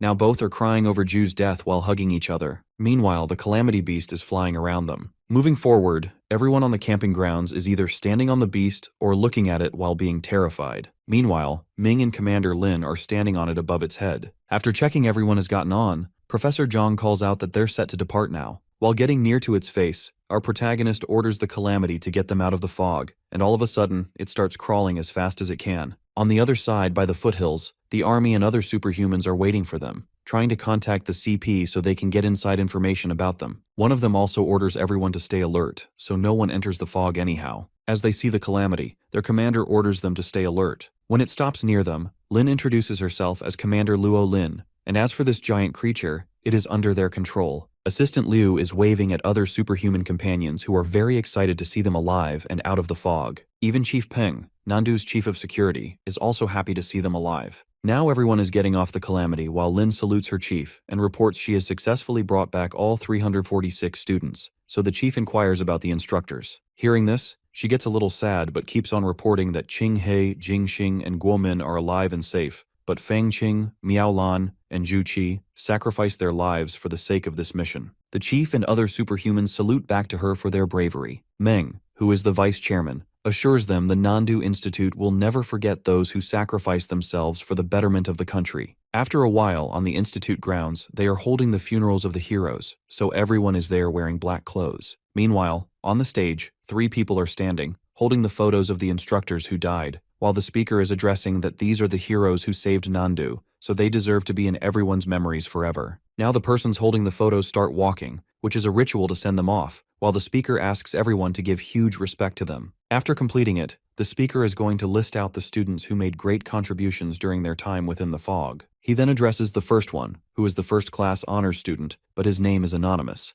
and appreciates him for all his accomplishments. All the students are trying to figure out who this student is who got mentioned even above the instructors. Meanwhile, our hero, who is that anonymous student, is just standing there without any visible reaction on his face. Now all the students are talking about the Dragontooth member who is present with them, so they think the anonymous student must be that person. Everyone is shocked by the fact that the student is not coming forward to take credit after doing such a big thing, as others think they would have bragged about it to everyone if they were in his place. Then the speaker calls out another name, Luo Qian, a second-class honor combat. One of her classmates congratulates her and appreciates her for being the pride of their class. Students are talking about Luo Qian now, that she stepped up to fight against the Lord-rank Calamity Beast to save others. All the boys are falling over her bravery and beauty, but like usual, Qian doesn't seem to like it. The speaker then calls out the third name, which is teaching assistant Liu Shu, a third-class rescue honors, and then calls out the new students who are Li Jin, Ming He, and Fang Nianrong, appreciating them for their supportive efforts. The speaker further explains that it seems like they all have gotten the idea of the horrors and cruelty of these monsters and the outside world. Moreover, whatever they faced in that fog is what every superhuman faces every day. They fight with all the creatures outside to protect humanity and make a safe place where people can survive and live. It is thanks to their sacrifices that others are able to enjoy all the happy moments of their lives. The speaker continues, saying they expect every student standing in the crowd to do the same. He assures them an extraordinary future is waiting ahead, and that the future is like a shining ray between all these disasters. As he ends the speech, everyone starts clapping. After some time, Chen enters her apartment with a bouquet she probably got at the ceremony. She takes off her shoes and enters, but upon checking her phone, realizes Ming has called her 6 times. She calls him back, and our hero picks up immediately. While blushing, she calls his name, and on the other side, he is blushing too. He tells her he is standing downstairs at her apartment and asks for permission to come up to meet her. She agrees immediately. Moving forward, Ming is standing near her door and then knocks. Within a few seconds,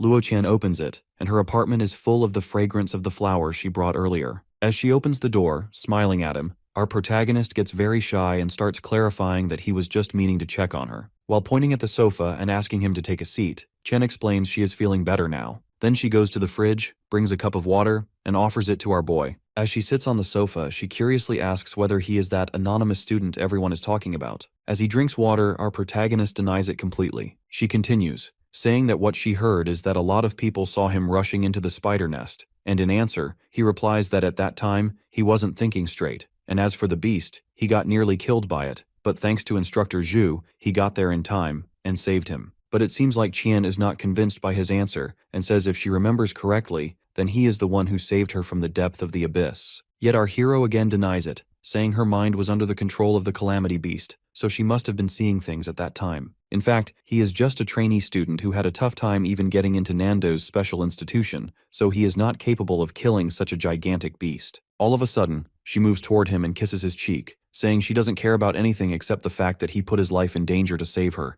and she thanks him for that. After the kiss, both of them get super embarrassed, and Chen starts clarifying that she just wanted to thank him for saving her, nothing else. Meanwhile, on the training grounds, a girl is waiting for Ming, with whom she made a bet. But like every other Wednesday, he has not shown up this Wednesday either, so the girl is getting very angry at him. The man standing with her teases her, saying this is the first time she's ever been stood up by someone. In anger, she says she hates those who don't keep their promises, and that they still have to decide a winner between them. That man, while thinking, says it seems like today is the freshman award ceremony, and last week when these students went to Shaolin for training, they faced some strange difficulties there. The girl asks him, out of curiosity, if he knows any further information, and in response he says no one knows exactly what happened, but he was just wondering if that student might be one of those freshmen, and that this only explains the reason behind his disappearance for the last 2 weeks. Hearing this, the girl answers that it is completely impossible because that boy is too weak to be a part of this institution, and even if he really is, then she will do the seaweed dance at the center of the training grounds.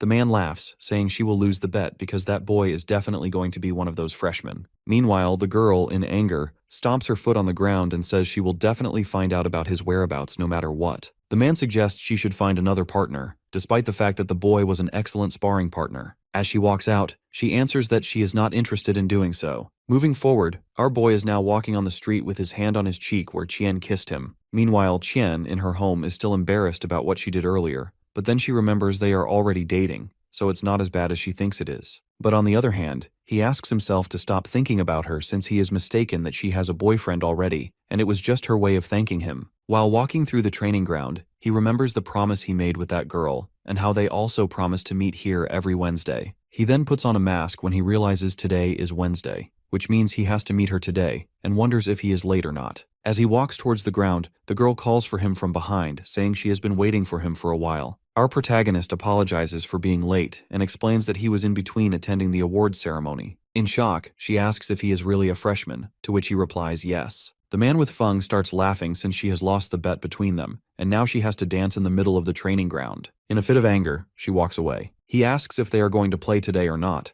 but Feng yells that she is never going to see his face again. The man with her explains she thought he was older than her, which is why she played with him on the same level, but now she is angry after finding out he's 2 years below her. Since our hero doesn't know about her, he asks if she really is a junior. The man gets very shocked, and instead of answering, he questions if our boy really doesn't know her, to which he answers that he obviously doesn't know. The man says it amazes him that there is still someone in the institute who doesn't know about Feng Ling. The man then gives him his card, saying he can call him whenever he is at the training grounds because he wants him to be the sparring partner Feng needs right now, and also inquires about the charges for being her partner. He questions if $10 per minute sounds good to him, but since he is in shock, he could not answer, so the man misunderstands, thinking that being such a good player, he must not be satisfied with the money. So he offers to pay $1,000 a day if he agrees to play with Feng once a week. Our boy immediately accepts the deal, and the man asks him to come to the training grounds again next week. Then the man goes away. Meanwhile, our hero is still trying to digest the situation, and as he realizes he's going to earn $1,000 a week, he gets very excited. At night, in the dorm, our protagonist is trying to control the Calamity Beast, but he is not succeeding. The goddess is also there, and she says, based on his human ranking system, he is still on the Moonglow rank. Our boy, while putting his body opposite to the wall to take a rest, agrees with the fact that he is not strong enough, and talks about how the skeleton dragon treated the Skull Widow like its food. Moreover, above that dragon was another monster, which blacked out the whole sky, and how the remains of its skin turned into the scorpion fly nests. As for the Widow Skull, he would have never succeeded in killing it if Chen had not already injured it, which means he is still far away from being strong, and he is not even worthy enough to be the food for these monsters. While thinking about the death of Ju Qi, he says he wants to become strong enough so he doesn't have to watch anyone die right in front of him ever again. The goddess explains that even though he is getting stronger day by day through training, there is still a limit after which a human's body can't grow. So right now, he needs the help of a supplement if he wants to break through that limit. He inquires about those supplements, so the goddess further explains she has been studying human technology, and what she found out is that humans are smart as they invent things out of all the creatures they kill, and out of them, Life Drop is the most powerful weapon humans have ever invented, which turns ordinary humans into superhumans,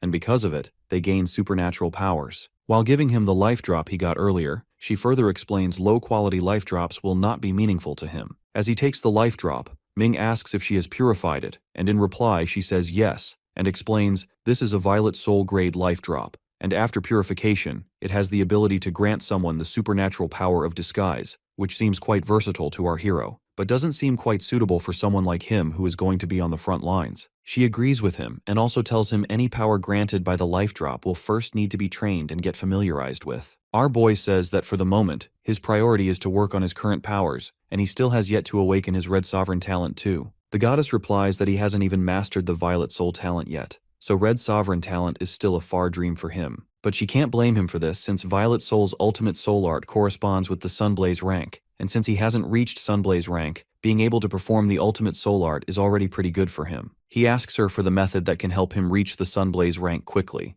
so she answers, as she told him earlier, humanity has made a lot of things that can increase one's strength, and besides life drop, they also have a sort of liquid stardust, which is made out of the blood, bone marrow, and pulp of monsters, but he knew nothing about it until now. She explains it is because he is still a freshman. He agrees with her, saying there are a lot of things he doesn't know about, especially those related to spending money. She tells him that only rich people can buy it since it is pretty expensive, and in regard to its work, its effectiveness is proportional to a person's hard work. As for now, his body is not ready to take in a large amount of energy. Meanwhile, consuming protein, dairy, and shakes would be too slow. So as for now, liquid stardust is perfect for someone like him. Our boy gets very excited and says he is going to buy it and will soon reach Sunblaze rank. She suggests he should sell the Violet Soul Drop. Moving forward, our hero is sitting on his bed when he receives the call from Peng Lingwei. Our protagonist picks up Peng's call, saying he was just thinking about him because he wants to know the best place to sell valuable items. On the other side of the call, Peng answers that the easiest way is to go and sell at Hunter's Hall. While getting out of the car, he further advises him to make sure he gives the item to the female hunter there, as she will help him sell it. Putting on his coat, Ming further inquires how he can buy expensive items, and Peng again suggests the Hunter's Hall, even recommending that he hire a private hunter assistant, which will be helpful for him. Standing in front of the building, Peng waves at a girl inside while telling him that once his item goes on sale in Hunter's Hall, the private assistant will ensure it sells at a high price.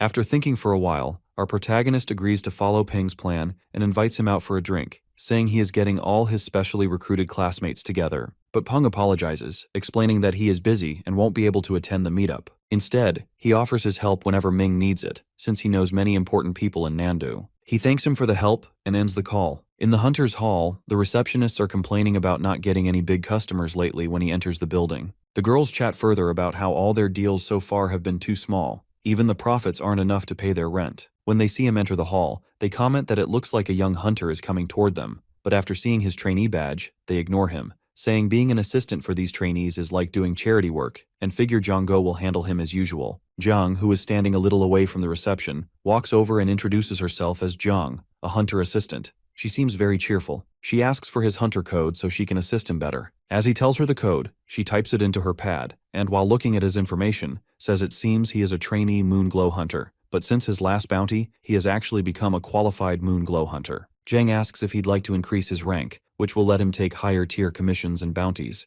and our protagonist agrees. While putting his hand in his coat pocket, Ming clarifies he isn't here to take a commission, but for another purpose. Showing her the life drop, he says he wants to sell this Violet Soul Grade life drop. Zhang gets very excited seeing it and asks him how he can prove its authenticity. She inspects it closely and realizes it is indeed a real life drop. As soon as the other girls at the reception hear this, one rushes over and, shoving the other aside, introduces herself, declaring Zhang is new to the job and knows nothing, while she is a gold-grade hunter assistant, and only a qualified professional like her can sell such a valuable item, so she asks him to give it to her. But instead, he puts it in Zhang's hand, saying he prefers to work with her. The other girl storms off, angry and jealous. Zhang thanks him for choosing her as his assistant, and while looking at the other girls, our boy replies that they ignored him when they saw he was just a trainee, which is why he chose her. Next, Jiang suggests they contact an appraiser who can help determine the life drop's capabilities, and after estimating its base price, she'll put it up at the Hunter's Hall auction. He also asks her to help him get liquid stardust. She inquires about the purity level he wants, which our protagonist doesn't know anything about,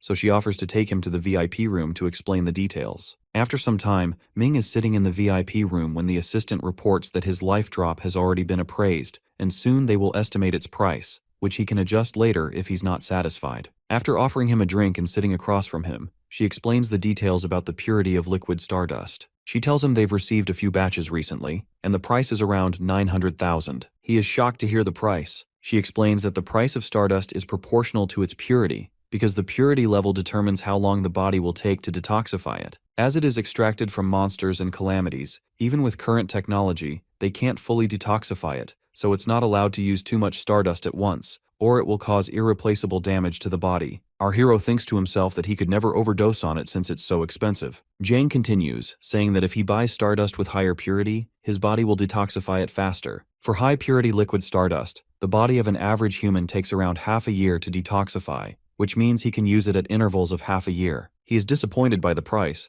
but she adds that if his body goes through high-intensity training, his metabolism will improve, decreasing the interval time. He asks her for details about low-purity stardust. Zhang explains that low-purity stardust takes 3 to 4 years to detoxify and was sold for 400,000 last time, while the lowest purity liquid stardust costs 1 to 200,000 and takes over a decade to detoxify, with the risk of body damage. After hearing this, our protagonist decides his body isn't getting enough nutrients right now, so he should buy the highest purity to improve his strength, since every use of liquid stardust will increase his power. He decides to buy the highest purity stardust and asks her to reserve it for him. The assistant gives him her business card and tells him to contact her whenever he wants to buy something. As they're talking, someone enters the room and apologizes for the interruption. He is the appraiser who checked the item and, showing the life drop carefully placed in a box, explains that it is a top-tier item that can grant the superpower of disguise, suggesting a base price of 2 million. Hearing this, Ming becomes very happy, thinking that he's going to be rich. Jang asks whether he is satisfied with the price so they can proceed, and our protagonist agrees. Looking at her tablet, she explains that these transactions will raise his level, so if he completes them, he'll earn enough points to increase his rank, and once he takes the strength assessment, he'll reach the Sunblaze rank hunter. Our boy says that even though he hasn't reached that rank yet, it's just a matter of time. Zhang understands that this is why he wants the liquid stardust. He then asks her to send anyone willing to pay high commissions his way. The assistant replies that she will keep that in mind. Ming's school has reopened and it's his first day. He stands in front of the institute, reflecting on how much he has gone through in the past 2 weeks. And finally, he is back to his school life and normal daily routine, attending school in the morning, getting combat training in the afternoon, and studying at night. Moving forward, our protagonist attends a lecture about calamities. Professor Feng is explaining the radiation emitted by calamity fragments, and how this radiation can alter the structure of certain minerals. He shows the class a wooden box, and explains that this radiation condenses ordinary black rock into a rare crystal for a short period of time. He opens the box and reveals a rare blue crystal rock, explaining that its toughness even surpasses that of steel. As Professor Feng continues to teach, our boy receives a text from Jiang. His life drop has sold for 3 million, and after keeping her 5% commission, she has transferred $2,850,000 to his account. Since he is sitting in class, he cannot celebrate publicly, but he is super excited inside at suddenly becoming rich. Professor Feng asks if there are any strength-type superhumans in class who can help with a demonstration. The class president raises her hand and points at him, explaining that he is a fist-type superhuman. The professor asks Ming to come up to the stage. The whole class starts cheering for him, since he has won an award before. When he reaches the stage, the professor gives him the crystal and asks him to use all his strength to crush it. He asks for clarification about really using all his strength, and the professor replies that he should not underestimate this small crystal's strength. The professor then turns to the students and says that 99% of them would not even be able to make a dent in the crystal, all while our hero is trying to crush it with all his might. Suddenly everyone is shocked. Professor Feng is still explaining how the ordinary rock, under this radiation, absorbs the surrounding elements and transforms into a mutated crystal, but then he turns around to thank him for the demonstration and discovers that he has already crushed it. He asks how he did it, and Ming replies that he used all his strength, just as the professor said. The professor can't believe a newcomer could do this, so he asks if he is actually a senior who sneaked into the class. The class president confirms Ming is really a new student, just like the rest of them. All the girls start fantasizing about him, while his roommate is jealous and claims the crystal must have been faulty. He places the crushed pieces back into the box, and the professor, a bit disappointed, says he should have brought a higher grade crystal. As he walks back to his seat, Professor Feng explains that the crystal they just saw is a high-quality material and tells everyone to keep any they find in the future because it will be useful. Our boy sits down and suddenly notices his arm reacting. The mutated crystal has made his mystic fist respond and has now fused with his fist. After some time, class is dismissed and the students leave, making plans and talking about him. Only Ming remains in the class with the professor. He approaches him, saying he wants to know more about mutated crystals. When the professor agrees, he shows him his arm, where the crystal has been fully absorbed. He explains that this happened when he touched the mutated crystal. Professor Feng asks about his talent, and he says it is Mystic Fist, which allows him to absorb mediums and unleash other attributes with his Spirit Fist. After hearing this, Professor Feng realizes this is why his body reacted, which is only natural. However, our hero adds that such a small rock shouldn't have caused such a big reaction. Professor Fung becomes annoyed and realizes he wasn't paying full attention in class because he already explained this point. He repeats that the Mystic Fist's reaction is connected to the density of the medium, not the volume. Picking up his book and the wooden box, the professor asks him to come to the laboratory, where there are higher-grade mutated crystals, so they can do an experiment there. Ming asks Professor Fung if he is wasting his time since class has ended already. The professor turns to him and asks if he still considers him his professor outside of class. He immediately replies yes. The professor says that since he is always his professor, it is his duty to help solve any difficulty he has, regardless of time or place. Hearing this, our protagonist is very happy and thanks the professor twice. They enter the laboratory, which is full of different calamity fragments and chemicals. As he approaches the fragments, the mutated stones absorbed on his arm start to react, so Professor Fung gives him insulated gloves to wear. The professor then says his talent seems quite high-ranked and asks if he is a Red Sovereign Grader. Ming is visibly shocked and asks how the professor knows. Professor Fung responds that he has a sharp eye and that's exactly why he teaches superhumans. Our boy compliments the professor on his excellence. Feng further says he can tell he is far from mastering his superpower, just by noticing how his arm involuntarily reacted to the mutated crystals when he entered the room. He replies that he is still new to his superpower, as he hasn't had it for long. Our hero then asks the professor to teach him. At first, Professor Fung falls silent, but then he starts to reiterate Ming's talent and its capabilities. He explains that his skill allows him to absorb a specific substance, and then unleash a mystic fist attack that carries the same properties as that substance. All our protagonist needs to do is touch the material, which has already been demonstrated earlier when he walked into the laboratory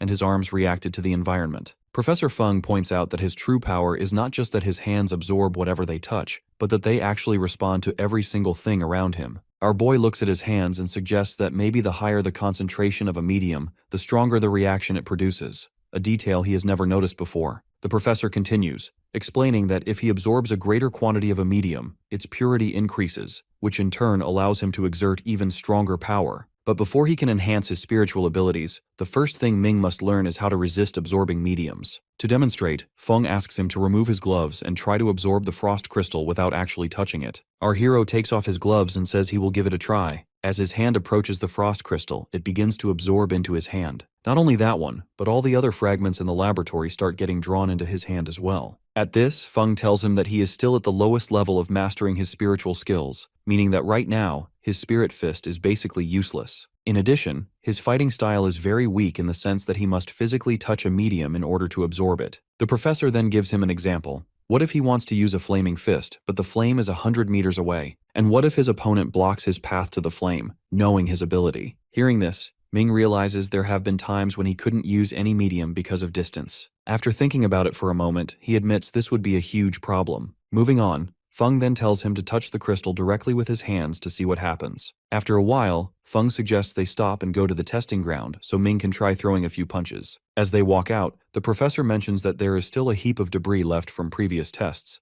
but tells him not to worry about it. Pointing to the arena, Feng asks him to send a punch towards it, using all his strength. Our protagonist gets into position right away and prepares to throw his super fist. As he launches his roaring ice punch, huge crystals form on both sides along the path of his punch. Both of them are utterly shocked by the sight. Feng thinks this skill is extremely unusual. Our boy turns to the professor, excited, and says this is the first time his spirit fist has ever been so powerful. Professor Feng concludes that his powers are related to the concentration of the medium. He explains that the crystal he saw in the classroom was only a flicker-grade metamorphic crystal, while the frost crystal Ming touched in the lab is a dazzling-grade metamorphic crystal. Looking at his fist, our hero says he feels invincible and marvels at how such a small piece of crystal could be this powerful. Professor Feng laughs and tells him this isn't some ordinary Chinese cabbage that you can find anywhere. He asks where he can buy these kinds of crystals. Feng answers that low-level crystals can be found for sale, but their quality is very poor. As for high-level crystals, it's unlikely that he will ever see them on the market because most owners keep them as treasured possessions. The frost crystal in their school, for example, was donated by a social organization.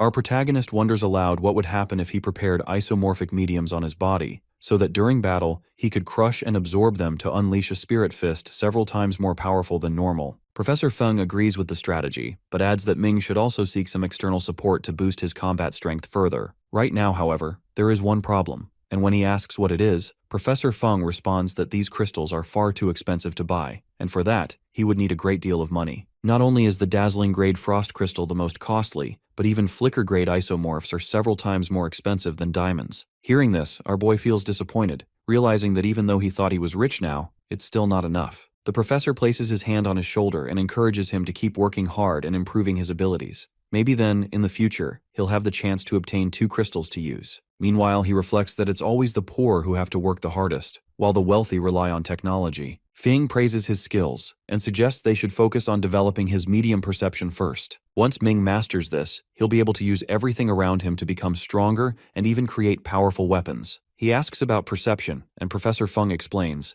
it's about seeing, feeling, and smelling things, letting his skin sense everything mixed in the air. Right now, our hero only trusts what he can see with his eyes, but human vision is very limited. That's why people can't see the mediums and other elements that are truly present. The skin detects temperature, the nose picks up dust in the wind, and the ears hear all kinds of sounds, like running water. The hands can feel the wind on them. Therefore, Ming's top priority should be practicing with all 5 senses, paying close attention to the smallest things, and not letting only his eyes decide what he perceives. Our boy closes his eyes and asks if he should train himself this way. Professor Feng steps inside, saying he has a few more crystals. After a while, he returns with several crystals, a dim grade, a flicker grade, and a dazzling grade, and gives them to him, telling him to practice identifying their grades for now. He looks at the crystals and remarks that they all look the same to him. Professor Feng replies that this is his very first challenge, to work on his perception and not just rely on his eyes. With this practice, Ming will not only become comfortable in different environments, but will also be able to quickly identify which mediums are most useful to him. Our protagonist becomes excited, promising to make good use of his talent and to forge many powerful weapons. Feng explains that once he's perfected perception, the next skill to work on will be absorption. Absorption won't just mean touching the crystals, it will mean drawing in mediums from hundreds or even thousands of meters away. Our hero is stunned by the idea that he might be able to absorb mediums from such distances. Professor Feng tells him not to underestimate himself or his abilities, because one day he'll be able to absorb even lightning that strikes down on him,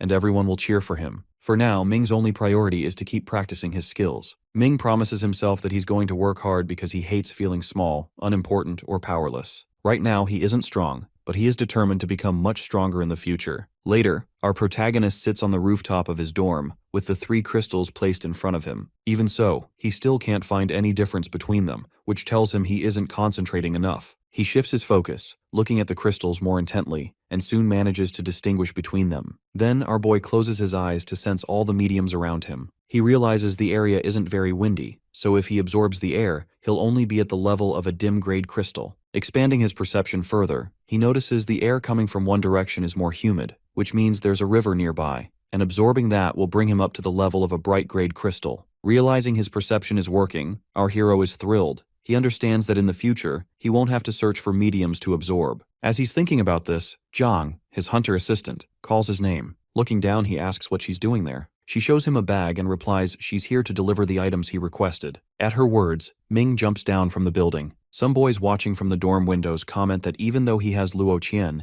he's still meeting with other beautiful girls, and they seem jealous of him. Zhang takes out a box and explains that he was lucky. She found some high-quality stardust at a bargain because the seller was in a hurry for cash and decided not to auction it, letting it go for 850,000 yuan. She thought of him and bought it for him. Our protagonist thanks her gratefully. Jiang adds that she was surprised to learn he's a student at the Superhuman Institute. When she got his address, she thought it might be a mistake. He asks her not to tell anyone, as he wants to keep it secret. Zhang assures him that it's their top priority to keep client information confidential. She then asks if he needs anything else. Ming tells her he's looking to buy crystals with the properties of fire, ice, rock, copper, and iron, and asks her to look for them. He also requests updates on any new quests or bounties in the Hunter's Hall. Jing notes it all down and promises to keep him informed. Looking at the liquid stardust, our hero says his physical strength is about to rise to the Corona grade, which would be incredible for him. Later, while sitting in a forest with the stardust in his hand, he drinks it. For a moment, his heartbeat speeds up. He feels extremely hot, and the veins all over his body become visible. After a few minutes, his body returns to normal, evidence that the upgrade has worked and his strength has reached the Corona grade. He gets up and starts walking. Soon he receives a call from Uncle Yuan, the manager of Feng Ling. Our boy answers and asks if Yuan wants him to come spar with Feng, saying he's ready. On the other end, Yuan, with a sly smile, asks him to go all out, even to use his spiritual magic. He's shocked, warning that it could be very dangerous, but Yuan offers to double the payment. Since our hero needs the money, he agrees. Meanwhile, at the training grounds, Feng is stretching, preparing for the match. She says that since spiritual skills are allowed, she will definitely win this time. Yuan warns her not to get too cocky, mentioning she's already lost twice to Ming, and that she also owes a seaweed dance in the center of the training ground from their last bet. Feng tries to cover it up, making excuses that she wasn't at her best before, but insists he has no chance now because her spiritual skills are superior to most. Yuan turns to greet our protagonist, who is arriving, and waves, saying only time will tell who will win today. Feng eyes him and thinks he's mysterious since he always wears a mask, but this time, she's determined to make him lose. Soon, both of them stand face to face on the training grounds, and our boy challenges her to attack him first. The battle officially begins as Feng makes the first move. Ming immediately realizes she's starting with a powerful attack. She launches a series of fire strikes at him, sending him to the ground. Feng wastes no time and attacks again, teasing that he doesn't seem focused on the fight. The heat from her fire attack even burns through her rubber band, and her hair falls loose from her ponytail. Still on the ground after her last attack, our boy hears Feng laugh and mock that he won't even last a few minutes against her. A crowd starts to gather to watch the battle, and everyone praises Feng for displaying her Phoenix martial arts saintess skill. Some comment that her sparring opponent is bound to lose soon, as he's already on the ground after just 2 attacks. When someone else squeezes into the crowd to see what's happening, a boy tells him he's just missed Feng's legendary move. Our protagonist stands up, brushes the dust from his hands and clothes, and admits this is one of the best superpowers he's ever seen. The attacks are truly fierce. He thinks to himself that if he were still as weak as he used to be, he wouldn't have survived these 2 blows. But right now, our hero is overflowing with energy, having just reached Sunblaze rank, and it feels like a heavenly catharsis to him. Now he's ready to fight back. Suddenly, he rushes toward Feng and lands a punch with his mystic fist, warning her to be careful. The punch sends her flying back. She quickly retaliates, shoving him with her hand and sending him skidding back, but he manages to stay on his feet. He knows he should be on the offensive, but if he takes another direct hit from that scorching blast, his arms might not withstand it. Feng taunts that all he's good for is being a punching bag. Sure, he can take her hits, but that's all. Even Ming realizes he can't win at this pace, so he decides to use his dim-grade skill. Knowing fire is the source of Feng's strength in Phoenix martial arts, he touches the ground and absorbs mud as a medium to help protect himself from the flames. She attacks again, but this time our boy blocks her attack with his arms as a shield. Still, his jacket catches fire and burns. He realizes that even though it's just a spiritual skill, it's more dangerous than any he's faced before. The crowd is shocked by the escalating intensity of the fight. Ming thinks that even after absorbing the unevenly mixed cement from the ground, it won't help much against her attacks. It really looks like he's going to lose. As she prepares to attack again, she tells him he should admit defeat. But instead of giving up, our protagonist raises his arm in defense and insists he hasn't lost yet, so he won't surrender. Feng believes it's just a regular spar and doesn't want to push him so hard that he ends up in the infirmary. She doesn't want to win that way. But our hero provokes her, saying she looks out of breath. This makes her furious. She questions how he can talk like that when he can barely stand against her powers. Still, Feng admits that only a handful of people have lasted this long against her, so Ming must be pretty strong. But he insists on trying one more time. He begins to focus and sense everything around him. He is now feeling the stone beneath his feet, sensing the wind blowing from the south, and noticing the moist air coming from the trees, which tells him that there must be a lake nearby, rich in water mediums. Ming realizes that if he leaves the training grounds at this moment, people will call him a loser. So our protagonist decides he must use the method Professor Feng has taught him. He starts to focus, trying to reject all unnecessary mediums, wind, wood, and soil, because right now, the only medium he needs is water. While he's still working on this, she suddenly attacks again, saying she wants to finish the match quickly. However, just as she reaches him, his perception technique activates, and he manages to draw water as his medium. The power of water overwhelms the fire, and not only Feng but the entire crowd gets soaked. People begin running around, confused, and trying to understand what kind of power he just used. To them, it looks like some sort of forbidden ability, but all they see is a blue light, so they know both fighters are still using their spiritual skills. Someone in the crowd shouts that if such a spiritual power really exists, he's going to drink water from the lake. Our hero, now filled with energy and feeling stronger than ever, realizes that this must be what the extraordinary talent of a red sovereign feels like. Water is now draining away through the outlets in the ground, while Feng lies on the ground, apparently unconscious. Ming rushes over to her and starts pumping her chest, trying to get the water out because he thinks she might have drowned. At that moment, Yuan appears from behind and suggests that he should perform CPR instead. Our boy hesitates, saying it feels weird, but Yuan urges him to hurry, insisting that it will be too late otherwise. Since all of this happened because of him, he takes off his mask and leans in to give her CPR. Right then, Feng wakes up, and while putting her hand on his face, she tells him that he doesn't need to do that, as she is not as weak as others. He puts his mask back on and expresses his relief that she is okay. However, Yuan is disappointed that Ming was so close to kissing Feng but didn't. Feng seems sad and admits her defeat. Our protagonist, on the other hand, denies there is any winner or loser between them, saying that both are learning from each other and pointing out that she is really strong. He adds that thanks to this fight, he was able to discover the true extent of his abilities, which he never knew before. As Feng gets up, she says there is no need for him to say anything, because for her, a win is a win, and a loss is a loss. Ming reaches out his hand to her, saying it's an honor to fight with her. While they shake hands, Feng offers to challenge him using soul arts next time. Yuan, however, immediately suggests they shouldn't do that because with their levels of strength, a soul art battle could be fatal for both of them, as soul arts are meant for beasts, not humans. Our hero agrees with Uncle Yuan's warning. Then he asks to leave, saying he has some other matters to take care of and that he'll see them next time. While some boys fantasize about Feng Ling as she stands there drying off in front of them,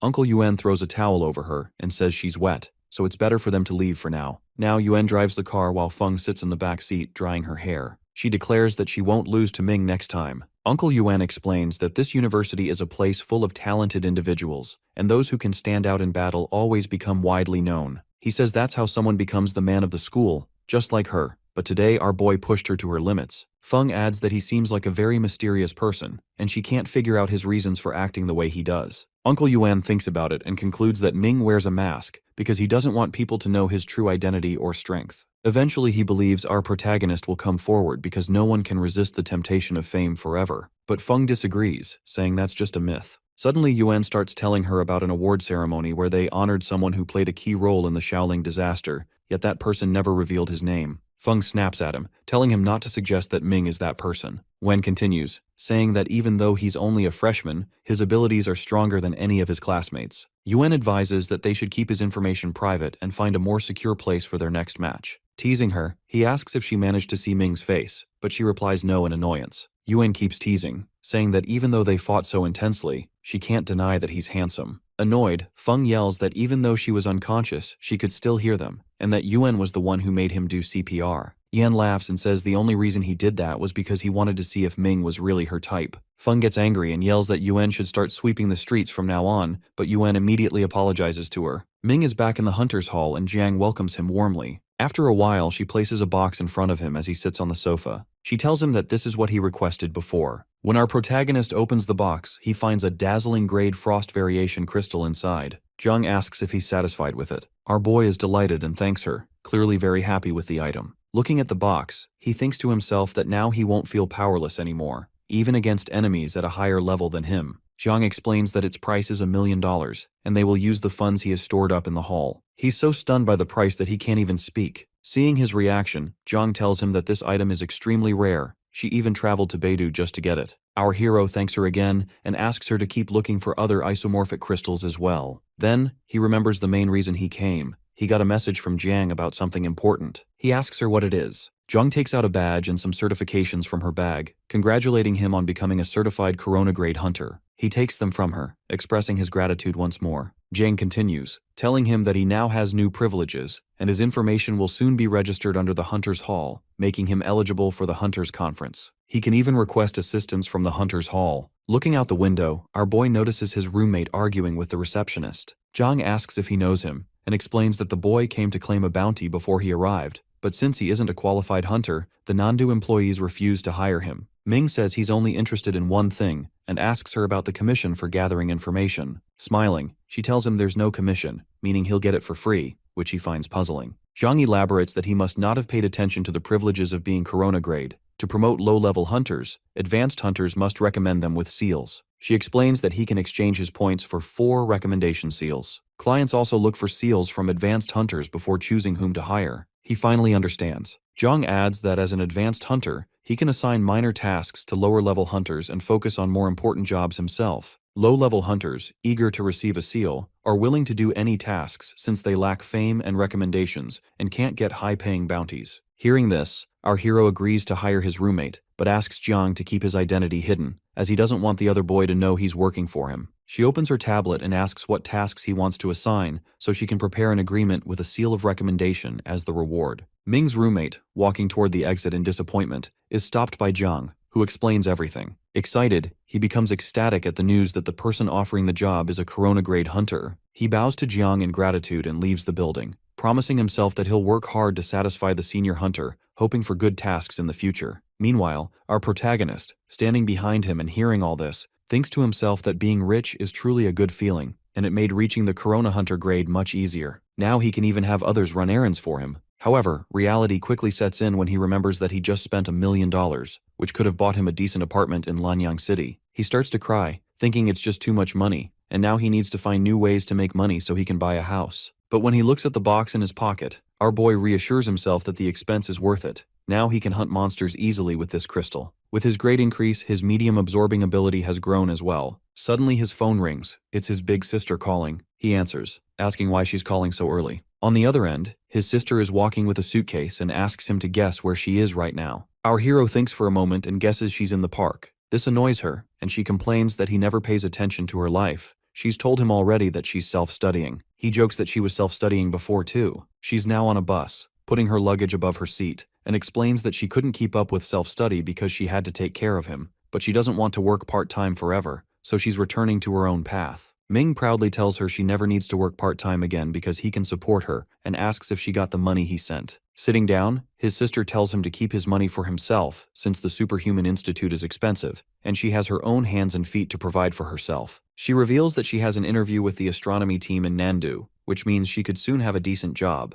Our protagonist is shocked, amazed that the astronomy team might actually hire his sister. She clarifies that the position is temporary, but it's still a great opportunity, and she can save money so he can buy good equipment for himself. On his end, our boy compliments her for earning such an opportunity on her own. She then asks him to pick her up when she arrives. After the call, he checks the time and feels proud of his sister, admiring how smart she is. He remembers when she gave up her dreams for his sake, but now he doesn't have to hide his efforts from her anymore, nor live with that regret. He can take her out for dinners whenever he wants. Some time passes, and now Ming is standing at the station, waiting for his sister. When she gets off the train, she runs toward him, calling his name. After they reunite, our hero praises her for all her hard work and promises to show her around Nandu. She smiles, saying she wants to see the city as well. Later, he drives while his sister looks out the window, enjoying the city. They spend the entire day together, creating funny memories, having dinner at a restaurant, and even going seasighting. By late night, both arrive at the hotel, collapse on the bed from exhaustion, and are visibly happy. His sister says she likes Nandu so much that she's determined to work hard and buy a house here. Ming tells her that a big house costs around 1 to 2 million in the city. At first, she's shocked, but then she gets up, determined to work even harder, or maybe even marry someone who owns a big house. The next day, both get ready and head to the astronomy team for her interview.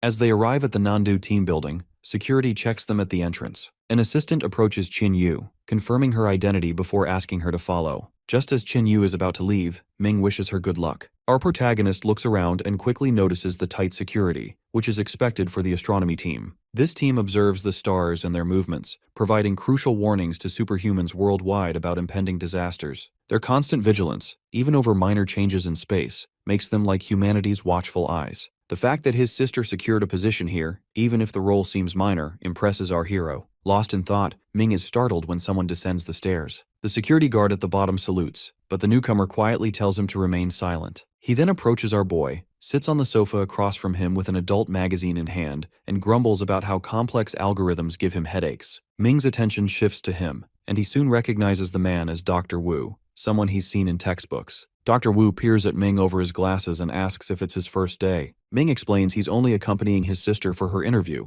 clearing up any confusion. Wu admits he was surprised to see such a young face in the astronomy team. Suddenly, our protagonist jumps up and asks if he is Dr. Wu Long. Wu playfully tells him to guess, but Ming says he's certain, having read extensively about him. Dr. Wu smiles, curious about what the textbooks say. Ming replies that Wu Long is praised for discovering the extraordinary rainbow medium, which, through astronomical observation, helps determine the strength of beasts. This discovery greatly empowered the organization. Hearing this makes Dr. Wu happy. Wulong asks if our hero wants a photo with him, and Ming enthusiastically agrees. After they take the picture, Wu resumes reading his magazine and jokes that Ming can now boast to his friends, but warns him not to disturb his peace again. Yet, curiosity gets the better of our boy, who asks about the magazine. Wu, a bit annoyed, explains that magazines are books too and urges him to stop bothering him. Embarrassed, Ming tries to explain that his friends also enjoy such shows. At that moment, a female assistant approaches. She scolds Dr. Wu for disappearing when there's still work to do. He claims he's just trying to refresh his ideas, but she eyes his magazine and suggests he prioritize work over hobbies. Wu repeats his earlier point.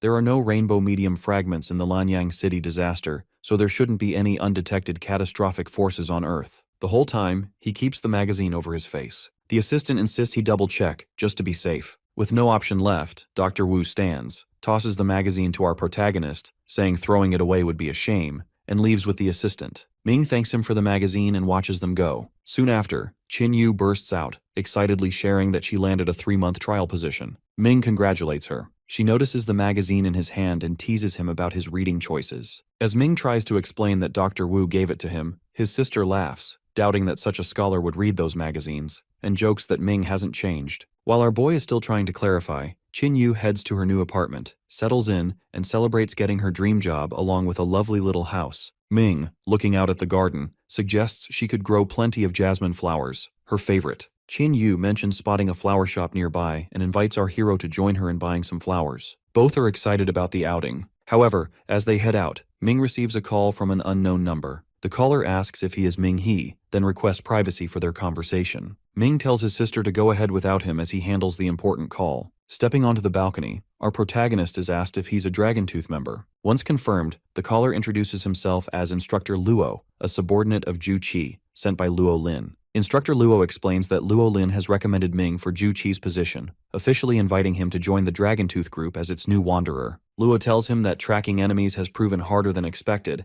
and it seems their members' information has been leaked. To address this, they are forming a new department called Wanderer, whose members, like blood sharks in murky waters, are tasked with finding subordinates of the universe's heavenly sovereignty. Ming asks if they have any leads. The instructor reveals that Zhao Shuhua once bought medical equipment from the black market in his youth, likely encountering someone from the universe's heavenly sovereignty there. Dr. Zhao acquired this equipment specifically to extract beast blood. Luo suggests Ming visit the black market, as his young appearance will help him go unnoticed. The instructor urges our hero to keep Luo Lin informed about any hideouts he discovers, so reinforcements can be sent if needed. Later, our protagonist stands outside the black market, reflecting on how different it looks compared to those in shows. It's hidden in palace-like buildings rather than dark alleys. As he enters, Ming immediately notices 4 individuals who seem quite extraordinary. As Ming tries to enter the building, a woman stops him and asks if he has an appointment. Smiling, Ming insists his girlfriend is unattractive and that he was advised to come for plastic surgery. He explains that he doesn't know the price and wanted to ask in person.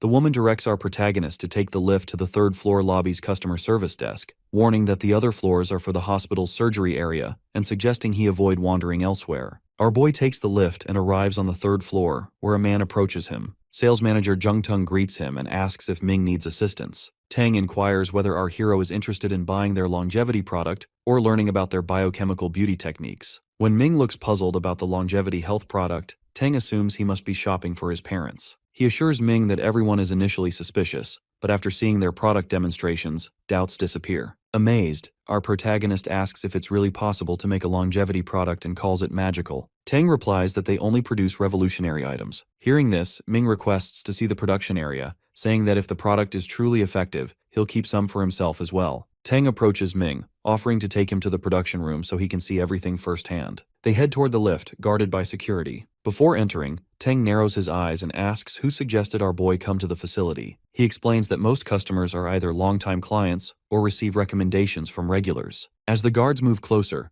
Ming states he heard about the quality products. Tang smiles awkwardly, pressing for a specific name. Otherwise, he says it will be difficult to go to the upper floors. He warns that without this, they'll need to verify Ming's identity. A few guards surround our hero, prompting him to comment on their caution. He realizes these questions only arise after reaching this point, recognizing the trap for those who come to investigate. Ming confirms if naming a regular customer will satisfy them. Tang nods, stating he's willing to help if our protagonist genuinely wants to learn more, but presentations are necessary to ensure no one intends to steal their techniques. Surrounded by guards, Ming casually states that Sister Hu recommended him. Tang's expression brightens, and he says that if that's the case, Ming is now considered a small VIP customer. Reaching for the lift button, Tang promises to show our boy the production base. They arrive on the 22nd floor, and as they walk together, Tang explains that the world knows Scrounge's blood mutates animals, but few realize it can also affect plants. Soon, they enter a room where plants are being mutated, with several people working on them. Something catches Ming's attention: human-made sun lamps and an automatic liquid-spreading machine.